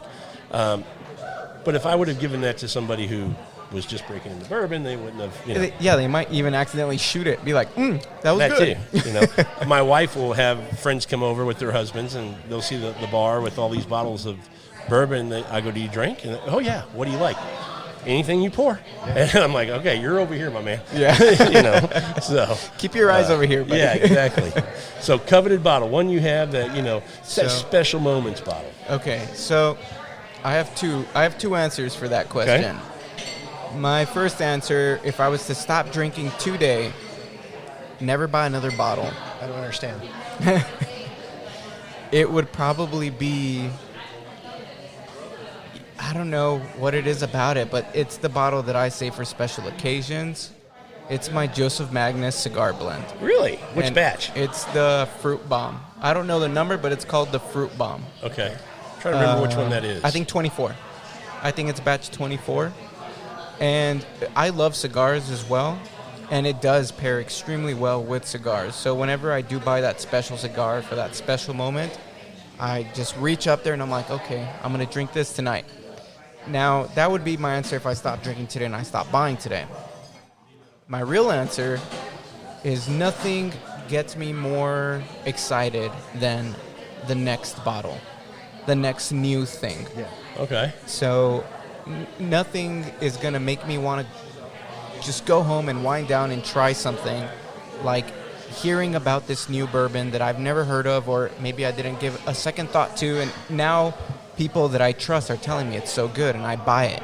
And I'm like, oh my God, yes, because I know what I'm going to get with the bottles in my cabinet, but it just never quite like experiencing something new for the first time. So that's my favorite thing about this. There's so many flavors out there. I love that answer. That's a great answer, and I don't think it's one you hear very often, because I honestly, if I want to be honest, I thought you were going to say not your Joseph Magnus. What did I think he was going to say, Chris? Probably a Scotch. Oh, I thought he was going to say when he found that George T. Stagg, that would have been his.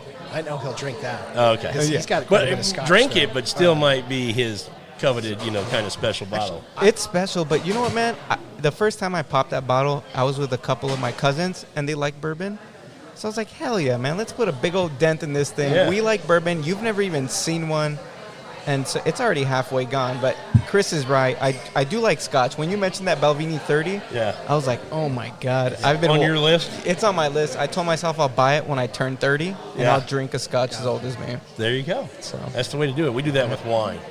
Oh, damn. Yeah. Well, we actually, you know who the Bourbon Santa is? You ever follow him on any of the... Okay, he's a really cool dude, and he's been the Bourbon Junkies. You know them? Yes. They dubbed him the Bourbon Santa because he's a guy who just would send out like you, Chris. He's a guy who shares, man. He gives all these samples to everybody. Is it that Light dude? Huh? Light? Yeah, the guy that his name's Porter. Austin Hubbard. Oh, okay. He's out of Florida. Anyway, he came on our show a couple weeks ago, and we were doing an episode just talking about what he does. It's really cool that my co-host is a patron of his, and he sent him a brand new bottle of Booker's along with 5 samples of these badass whiskeys and stuff. And then next thing I know, he knows I'm a big wine guy. He sent to us a 1961 Bordeaux. Oh, wow. Grand Cru. Oh, my God. From...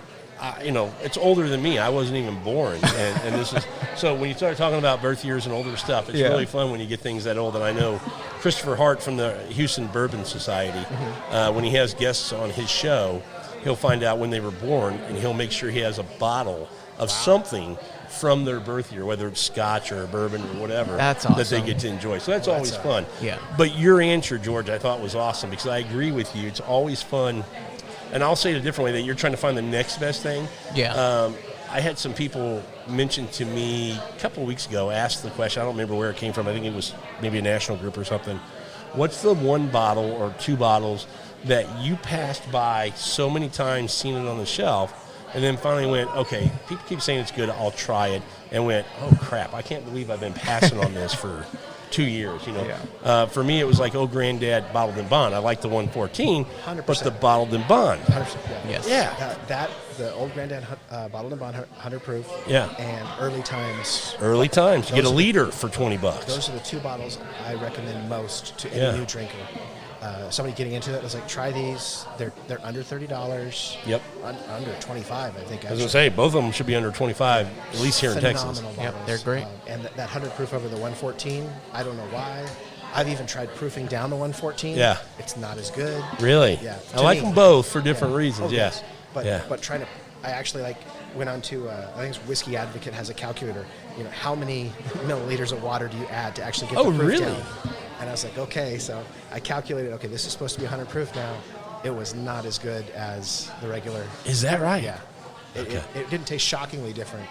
And I was using the limestone water. Oh, okay. That I have at home. Yeah. And it was just not I think the it's same. great. You're getting that from Kentucky, obviously. Amazon. Oh, Amazon. Kentucky. Kentucky or Tennessee or That's I think it goes up to Cincinnati. I mean, that plate up there is pretty big, bigger than most people think. So I'm just wondering where you get that water from. I know people order it from Kentucky because it's, Kentucky Yeah, It's limestone from water. Kentucky, No, so you it goes in Yeah, Kentucky. that just makes the juice the juice. You can order it via Amazon. It's like $7 a bottle.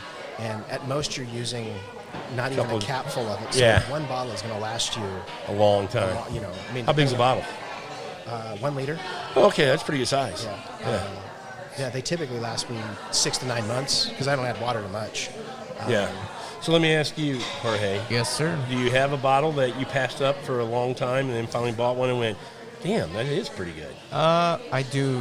So it was the Old Forester 1920. Okay, that's one of my favorites. Yeah, so I knew it was good. And that's the thing. Everyone kept telling me it was good. It was just always on those lists of like underrated bourbons that are better than you think. And one day I walked into Juanito's and I just didn't know what to buy. So I was like, I guess today's the day. I'm going to buy 1920. And I go home, I crack it open. And I was like, God damn. It's good. This is better than 2/3 of the stuff in my cabinet right now. What's going on? And now they have the new label stuff. Which is pretty cool. Yep. Yeah, but see, it's younger. Oh, I didn't know that. Yeah, it's younger. So it's not 6 to 8 year anymore, blended? It's younger now, and Bourbon Junkies just actually did a video on that. That'd be a fun blind to do then. They did it versus- blind. Okay. Yeah. So You have one, Chris? I would say Redbreast Cast Strength. Oh, now you're talking my language. I waited on Irish. I wasn't into Scotch. Didn't really know a lot about Irish, so I didn't try it. Yeah. And then when I finally did, I was like, oh man. That's my jam right there. That is some good stuff. that's the best I think Irish. it's, what is that? I'm trying to remember, 112 proof or something like that? Yeah, kind of right thing? about there, yeah. Yeah, it's If not that, higher. that is a good pour right there. Yeah. Yeah, that completely just changed my mind about Irish. And then I dove into a bunch of Irish stuff for a Oh, little do you while. really? Yeah. And See, you're a huge Bushmills fan, right? The 21. The 21 is You said it's top. one of the greatest whiskeys I've ever had, the 21 year. There you go. Really? Yeah. Yeah, I tasted through. We did a show on some Irish one time. The Redbreast, I fell in love with. The 12 year, just a standard 12. But somebody told me about the cast strength, and I found a bottle. I think it was $80, whatever it was. And it was fantastic. And so now I'm hooked on that. But I haven't found, maybe you can roll off a couple, any other that I really liked. I didn't like the Teeling. I didn't like a lot of the lower proof, the lower end Jameson stuff was all right. It wasn't bad, No, but it didn't make me go wow or anything. The Jameson Bow Street Cast Strength, Yeah. I think is great. Blue Spot is great, and it's younger. Okay, Blue It's 7 Spot's year. Irish. Yeah. Okay. Yes. Okay. I haven't had that yet, but I've heard. I haven't found it. It's gone everywhere in Houston. Yeah, it went quick. Yeah. Got it right here. But I've heard people talk very highly of it. That it's a really good one. So. Okay.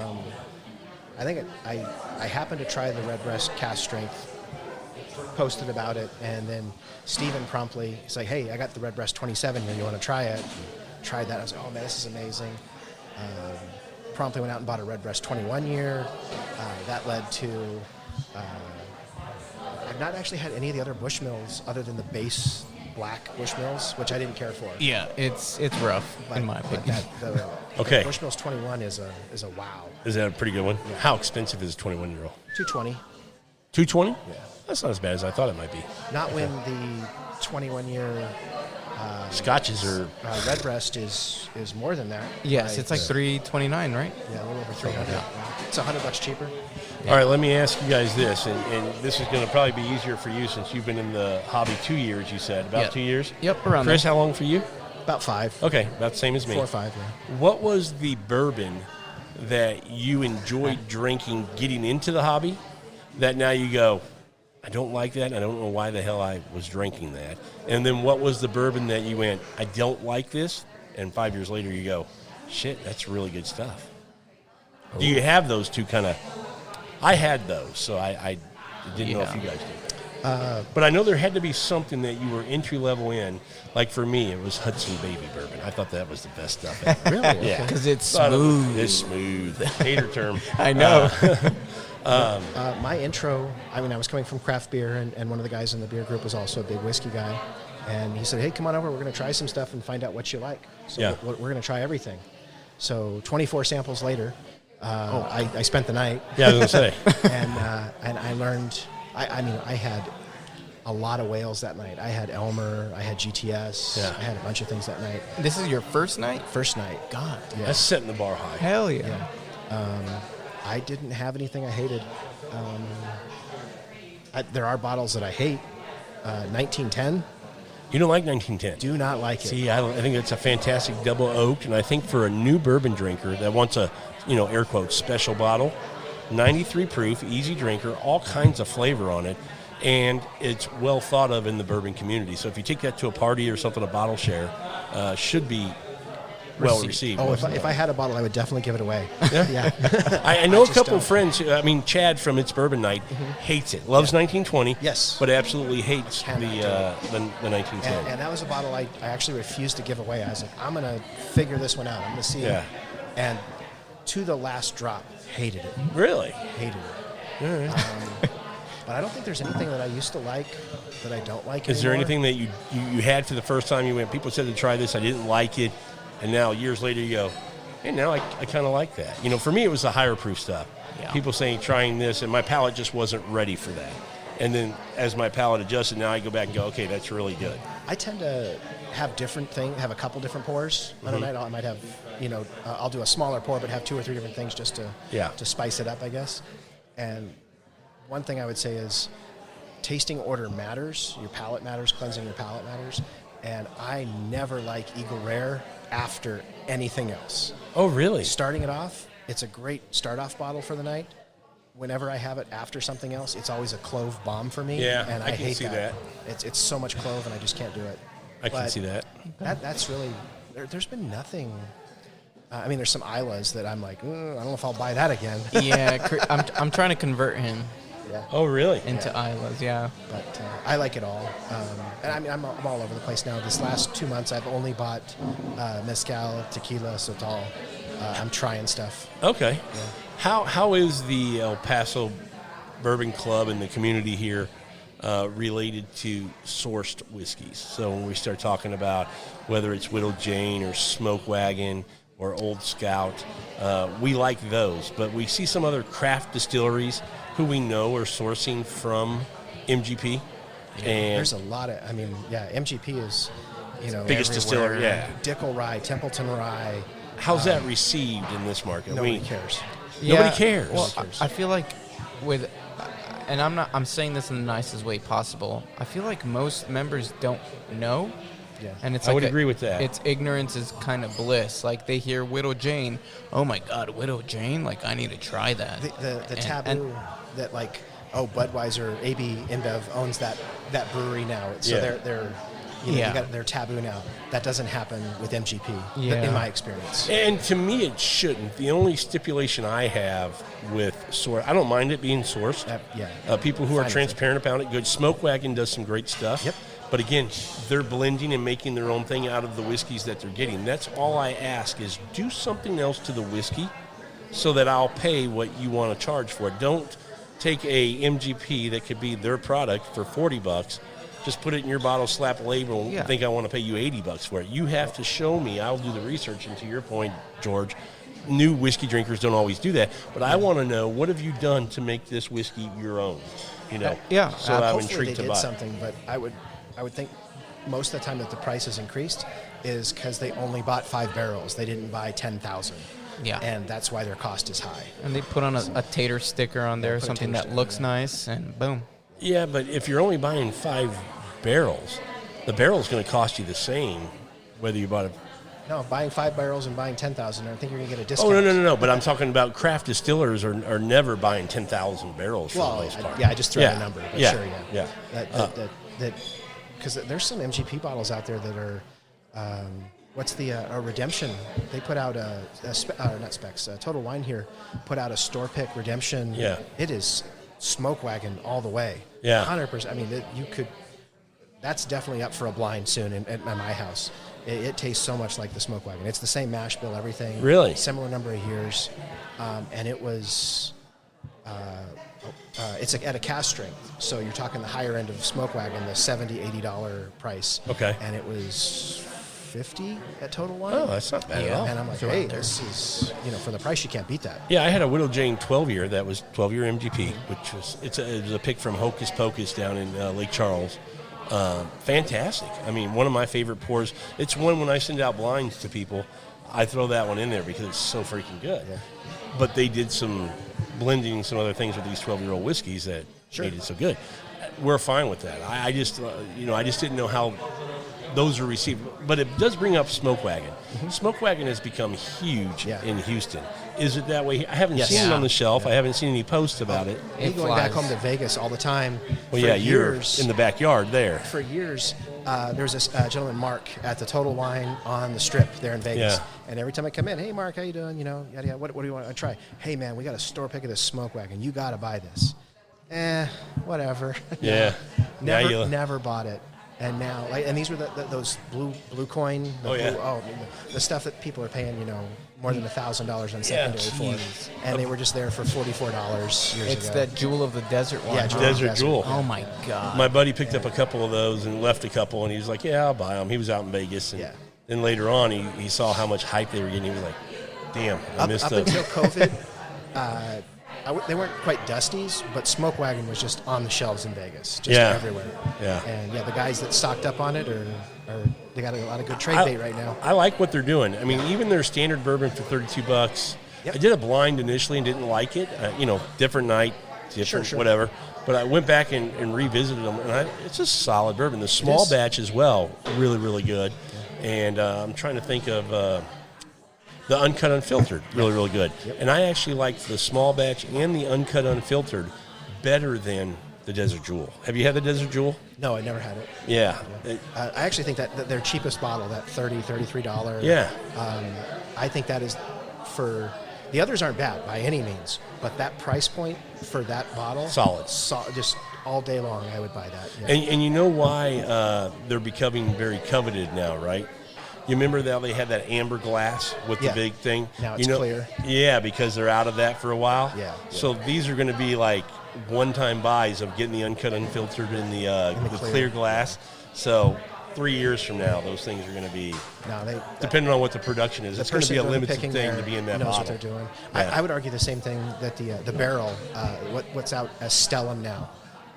Stellum is good. Oh, man. From Barrel? Barrel. Yeah, Barrel Bourbon. Barrel Bourbon. Yeah. They have the lower, their entry-level bottles are Stellum Bourbon, Stellum Rye. Okay, I haven't had those. Oh, man. You need to try it. Yeah, really? Yeah. 115, 116 proof for the bourbon and rye. Wow. They are primarily MGP, but blended with a little bit of Kentucky and Tennessee as well. Oh, really? Phenomenal Tennessee's stuff. Dickel? I don't know. I'm hazard pretty sure guess, it's Dickel. I don't know where everyone's getting Dickel juice from now. Dickles Dickel's been around for a while. They got plenty of barrels to sell. So Yeah. Stellum, bourbon and rye are a must-buy. Where most barrel stuff is going to be in that $80 to $120, $130 mark. This stuff's $50 a bottle. Yeah. Okay. And phenomenal. So in the Houston market, I'm pivoting here again, guys. We try to do and like to do a lot of bottle shares. Where somebody will host and say, hey, man, the first 10 guys that say they want to be in, we're going to do a bottle share Saturday night. Yep. Everybody bring 2 or 3 bottles, and we'll just put them on the table. Everybody can sit around and have a good time, get to know new people. Does that go on? Yep. Oh, yeah. Okay. Pre-COVID, they were much larger, 30, 40, 50 people. Oh, really? That big? Damn. Some very nice hosts there. Well, see, I'm new to it. Yeah. So, and I was into whiskey before I got into the group. Yeah. So, and then when I got into the group, COVID happened. Yeah.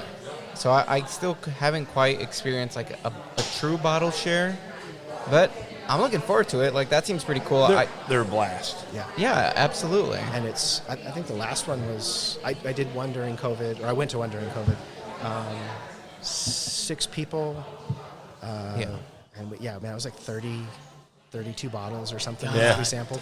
It went What from noon we till found- almost midnight. Yeah. We paced it out. We had food. It was a blast. Water. It was a lot of water. We've Liquid come to, IV too. we've come to the conclusion that when we do bottle shares, we need to have a theme so people know that, hey, let's do everything. Bottles this time are going to be 95 to 105 proof. Surprises. Otherwise, we got to a point where every time you went to one, you're like, damn, man, I got to take another, unicorn or big bottle. Everybody's trying to bring something to go, wanting to impress your friends that you have a decent bottle, and it shouldn't be that way. No, it should be, tonight should be, mid-shelf stuff or bottom shelf. Wild Turkey 101, Evan Williams, Bottled and Bond, things like that. We go by make it fun. Like the soda when you're a kid at the fountain to do the suicide and grab Yeah, a from 7-Eleven. For me, that comes from having the beer group and the beer tastings. Yeah. We've done the sour nights, and you just have heartburn really bad the next day. Sure. For doing all sours. So it's when you do a beer share, you do stouts, IPAs, everything. Beer's a little different. You Yeah. taste them in a different order.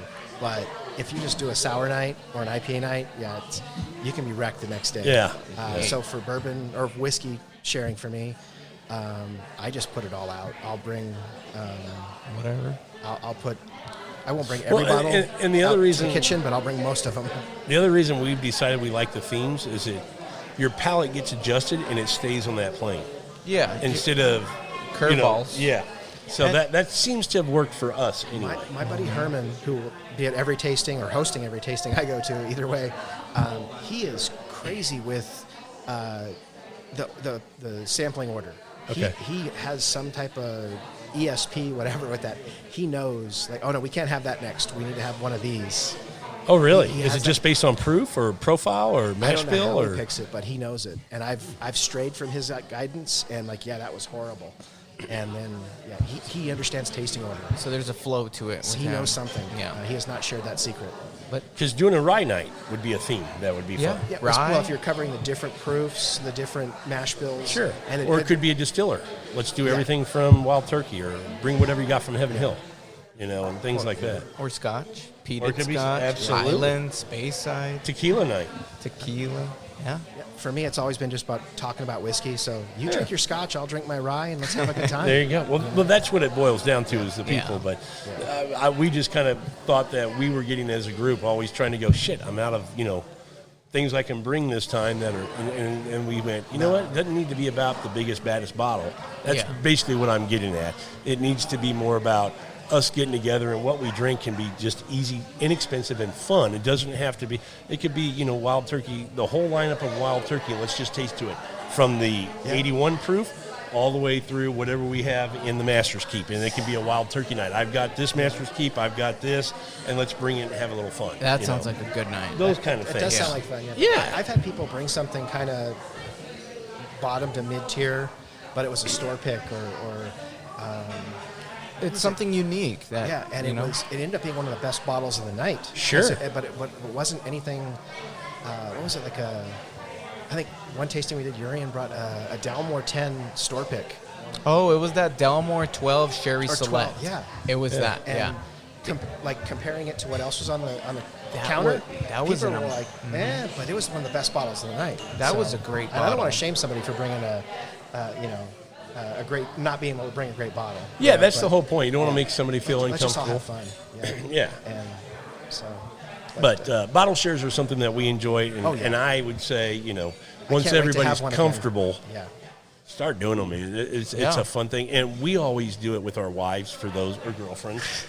You make them taste what you bought that day. Well, we always tie it into either we cater some food or somebody will cook something, and we have wine as well because when you think about ladies, most of the time they'll drink the wine. And the guys will be going through. So you'll see a counter full of wine and a table full of bourbon or scotch. And that, everybody can be different, but our group, we like to include the ladies because the wives can be a part of it.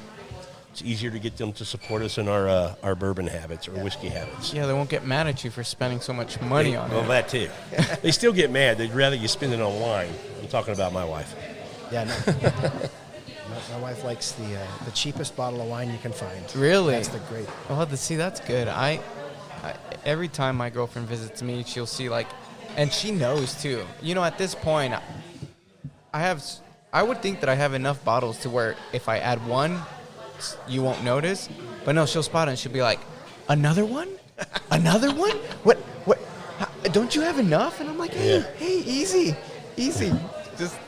You can try it, okay? Yeah, and it's not going to stop, honey. So pretty much. There's plenty more where that came from. Exactly. At this point, exactly. So you can drink whatever. Drink your White Claws. I'm not going to give you anything about that.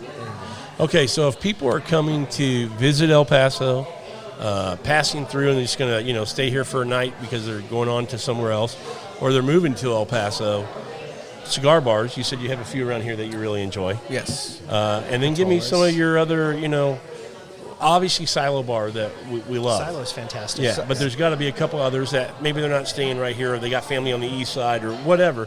Are there 2 or 3 places for whiskey bars that you would recommend and some cigar bars? Absolutely. I mean, I feel like Chris has been more in the scene, so he'll probably know a couple more than I do, but Vitola's is great. That's downtown. That's a cigar bar. And they have a great whiskey selection as well. The Overpour, which just opened here in West Town, that's another great place. They have a pretty good whiskey selection, and just the ambiance there is also really good. And they have a great wine selection. Okay. Awesome wine selection. And the other place that I frequent is the Palomino. Yep. Okay. Palomino has a really good whiskey selection. Honestly, he's probably one of the better ones at getting the really allocated stuff. However, we're at the Silo Bar, so I'll give them a shout out. They have a great whiskey selection, and one thing about the Silo Bar is when it comes to their allocated products, to me, it's probably the most fairly priced. That's huge too. Yeah. That's very, very important.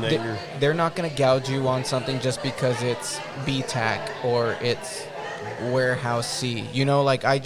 I started off my night with Barrel Proof, the Colonel Taylor Barrel Proof. It's like a $17 pour here. Yeah, you can't beat that. No, absolutely not. So Marco obviously is doing something right, and he appreciates his customers, and that shows in his pricing for sure. Absolutely. Yes. Absolutely. Yeah, I had the 13-year Pappy Rye was when I was drinking. That's what you had? Yeah. 2-ounce pour for $70.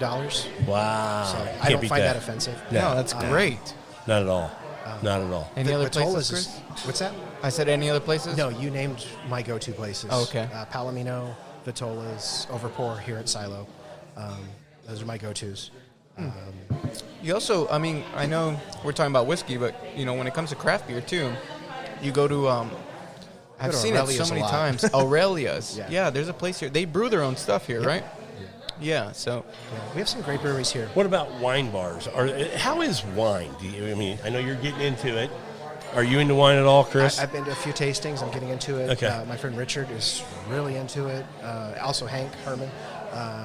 Are there any wine bars in El Paso? Yeah, Happy's. Happy's is It's just in right, the same plaza right here. down here. Oh, really? Okay. Yeah, and they have a great selection. Actually, I go to Aurelia's for wine too. Here, Okay. Silo's fantastic. Yeah. They've got a great selection of wine here. I was very impressed when I walked in and saw what he had here. I don't know pricing, but if it's anything like his bourbon and whiskey, it's, I'm sure, very reasonable compared to what you're drinking. I've gone to I go to Aurelia's a lot because it's just around the corner from my house, the brewery. But I frequently ran into one of the wine distributors there. Okay. And they're always, hey, we're opening a bottle like for the staff and everyone to try and learn. Would you like some too? Hell yeah. Like, hell yeah. And so I've had these, is it Joseph Hobbs or something? Well, there's Paul Hobbs. Paul Hobbs. And then there's Joseph Phelps. No, it's Paul Hobbs. Paul Hobbs, okay. So they've had these $80 bottles or so there that are Paul Hobbs, different things from, I guess, Napa and that. I've thought they're phenomenal. Brought them home to my wife, and she's like, give me my $7 bottle. Yeah. Shut her home. I've really enjoyed them. And, I was actually really surprised that at Aurelia's, this bottle, let's say it's $80. I went to Specs to grab another. It's $80. Yeah. And Can't beat that. they're not doing the markup. Yeah. When they do that, this is at a restaurant? A brewery. A brewery. Brewery and bottle shop, yeah. Yeah. I mean, you would assume there has to be some markup to make some money on that. But good for them. I mean, if they can get away with that and treat you. I think they want to make sure that everyone has something to drink, and they don't want to compete charging. They know the women won't drink beer as much, so that's a way to keep them coming back. I'm assuming they know some people want wine, and they've got it available for a reasonable price. Yeah, so there you go. Just thinking, if you're going to a brewery, I would think most of the time the men are driving that, and the women are like. So I can think about my wife and I. And we got several years back in Katy, a World of Beer, and first few times we would go, they didn't have any wine. Yeah. And she's like, well, this is okay for you, but I don't drink beer. And then, I don't know, a year or so, 2 years into it, they were like, okay, now we have wine. And I'm like, okay. And they've realized that they need to have that on the menu for the ladies. The guy who wants to take his girlfriend out, his wife out, and have a beer. Yeah. They need to have some wine there for the women as well. So that's cool that the brewery's doing that. Yeah. One of the great breweries, Dead Beach. Dead Beach, I'm going to have to pick some things up from and take back to you. No? Okay. Yeah? Yeah. Okay. Well, so how much longer are you here in town? A couple more days. All right, then you definitely got. So are you into cigars? Yes. You are. Yeah. Okay. Go to Vitola's. Go to Vitola's, man. They have a great selection. What are your top Well, when you say I'm into cigars, I'm getting into cigars. Gotcha. So I've got a humidor now with probably 25, 35 sticks in it. That's Hey, it. that's a lot. So good. I've been big into the oh crap, I can't think of it. Liga Privada. No. It's the 4. 4. It has the number on it. Oh my gosh, I'm going just I don't know. mind cigars. dumb. Yeah. I'll think of it in a second. Okay. Those are the ones that I've been into a lot. And it's got the number 4 on it? Yeah, it's a series that they have. They have different ones, 4, 5, 6. Look that up. You'll probably have a really good time at Vitola's, and if they happen to have any BTAC behind the bar, it's going to be under $40 for a 2-ounce Oh, really? pour. Wow. Yeah, For 2 ounce? For a 2-ounce. Wow. So most of my buddies are the cigar guys, George, so I'm getting into it. Okay. And so they'll tell me, try this, try that, and then I'll go buy a couple of them and stick them in there. And They're great, man. And so what I like about cigars is you get to experience a whiskey, again, for the first time with a cigar, because a cigar is going to bring out just completely different notes as opposed to drinking the whiskey by itself. Were you trying to find that cigar? Yeah, I am. Is it the Partagas? No, I'll know it as soon as you see it? Yeah. You know what else goes good with cigars that I figured out? Wine. Coffee. Coffee, absolutely. Yeah, coffee. Those darker, Get up in the morning, yeah. and that nicotine will wake you right up. Yes. I tried it once, and I can't do cigars. I remember you told me you said that you had like the worst hangover ever after you smoked a cigar. I felt like toxic. My tongue, my blood, everything. So that is one thing. When I first started smoking cigars, the next day I was like, God bless. Like I can't have anything citrus, anything spicy, because my tongue is just so sensitive. But I guess you built the tolerance to it, and Like anything. Yeah, yeah, the body it's like gets- anything. And Yeah, I don't have any problem being around it. I actually enjoy the smell in general, but I cannot smoke them. It's just And- not for me. that's honestly, it's probably for the best, because it's another expensive habit. Like to stack that with whiskey. Sometimes I look back and I'm just like, man, I bought 2 bottles and like 4 or 5 cigars today. What am I doing? I'm living like I'm a CEO or something. One that I do like that I thought of was the Christoph that comes in the tube. Okay, I liked that one. Okay. I still haven't found the other one that I'm... So when it comes to cigars, do you like darker chocolatey coffee notes. So if you go to Vitola's, and as far as I know, they're the only ones that carry this one. It's called the Tabernacle by Foundation Cigars. Okay. That's one of my top 3 go-to cigars. Like, if I don't know what to smoke that night, I'll smoke a Tabernacle, and it's great.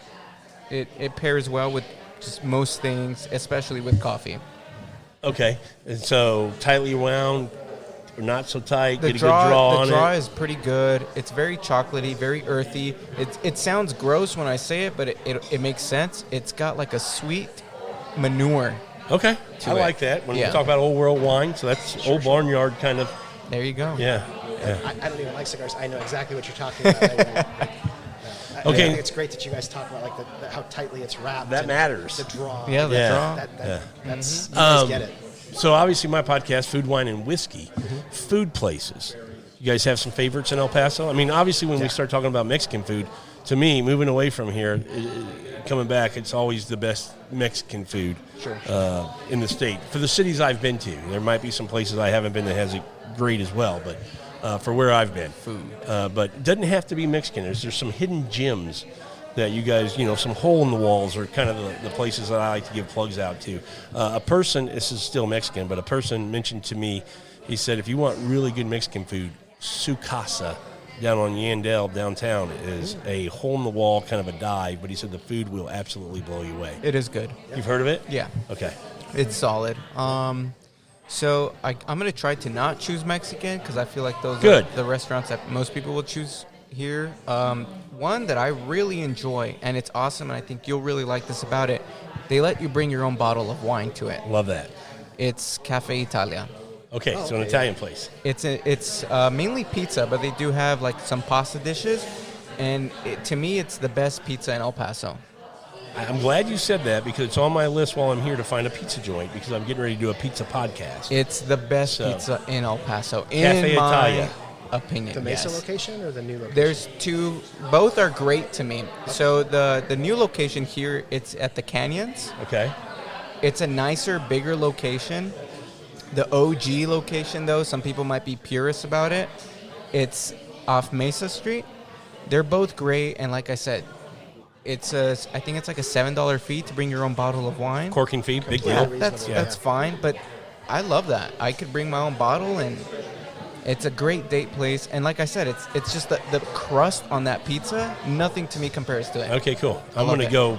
Guess where I'm taking the family tomorrow night? There you go. Cafe Italia. Yeah, we got a bunch of family coming in town, so that sounds like a good place. A bunch of pizza, and you can bring your own wine. Yeah, that sounds absolutely. like a great place. Any other places you guys would like to highlight? I'm going to, I mentioned Elemi earlier, which is more rustic, authentic Mexican food. Sorry. Elemi is just phenomenal. You'll love that. But to play off what you two guys were just talking about, I would recommend going to Ruli's. Ruli's International Kitchen. Okay. And get the Mexican pizza.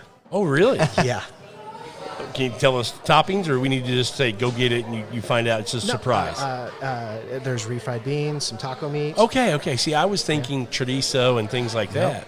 No, it is. Interesting. There's some nice onion on it, jalapeno, and when it comes out of the oven, they do some fresh slices of avocado. Okay. And it is fantastic. Do they have some kind of crema or something that they put on top or anything? No. No. Okay. But Okay. by far my favorite pizza in town that is not by any way a traditional pizza. That's awesome. Yeah. Okay, never heard of that. Yeah. Anything else? Los Jarrones. Yeah, there you That's go. a Mexican place. Yeah. Very inexpensive, too. To me, best. Have you ever had huevos rancheros? I make huevos rancheros. To me, that's my favorite huevos rancheros. Maybe it's a Really? nostalgia thing because I've been having it since I was a kid. Yeah, But man, and if you're just nursing a hangover, it's good food for go that. in there and just getting some huevos rancheros. Nice. I love that place. Yeah. Now, do they make their huevos rancheros? Some places put refried beans and then the egg and the cheese and the salsa. Some places don't. They don't put refried Okay, beans. good. That's my way. Okay, yeah, they do the classic huevos rancheros with the salsa rachera. Yeah. Just smothered. Yeah. And I'm a Munster cheese guy. They put Munster cheese on good. there. They know what they're doing. Yeah. Absolutely. Yeah, my go-to place is I eat at Aurelia's a lot, once or twice a week. Okay. Great burgers, great brewery food. Yeah.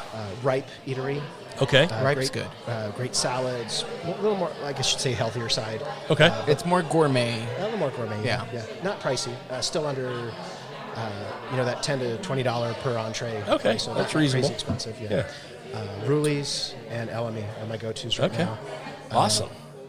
Well, I think that covers about, We got it all. Cigars, whiskey, wine, food. yeah. Hell, Yeah, El it's a great- Paso's the place to be. you It's guys a need to great come town. visit. Yeah. Guys, I appreciate you guys coming on and doing the show, talking a little bit about the bourbon and just the alcohol scene in El Paso, but diving into a little bit of the food stuff as well. Yeah. But just a fun conversation. I really appreciate it, guys. Absolutely. Thanks for having us. Thank you. Yeah, it's been a lot of fun. Thanks, everybody, for listening to this episode of Food, Wine, and Whiskey in Your Own Backyard. And until our next episode, enjoy your next pour.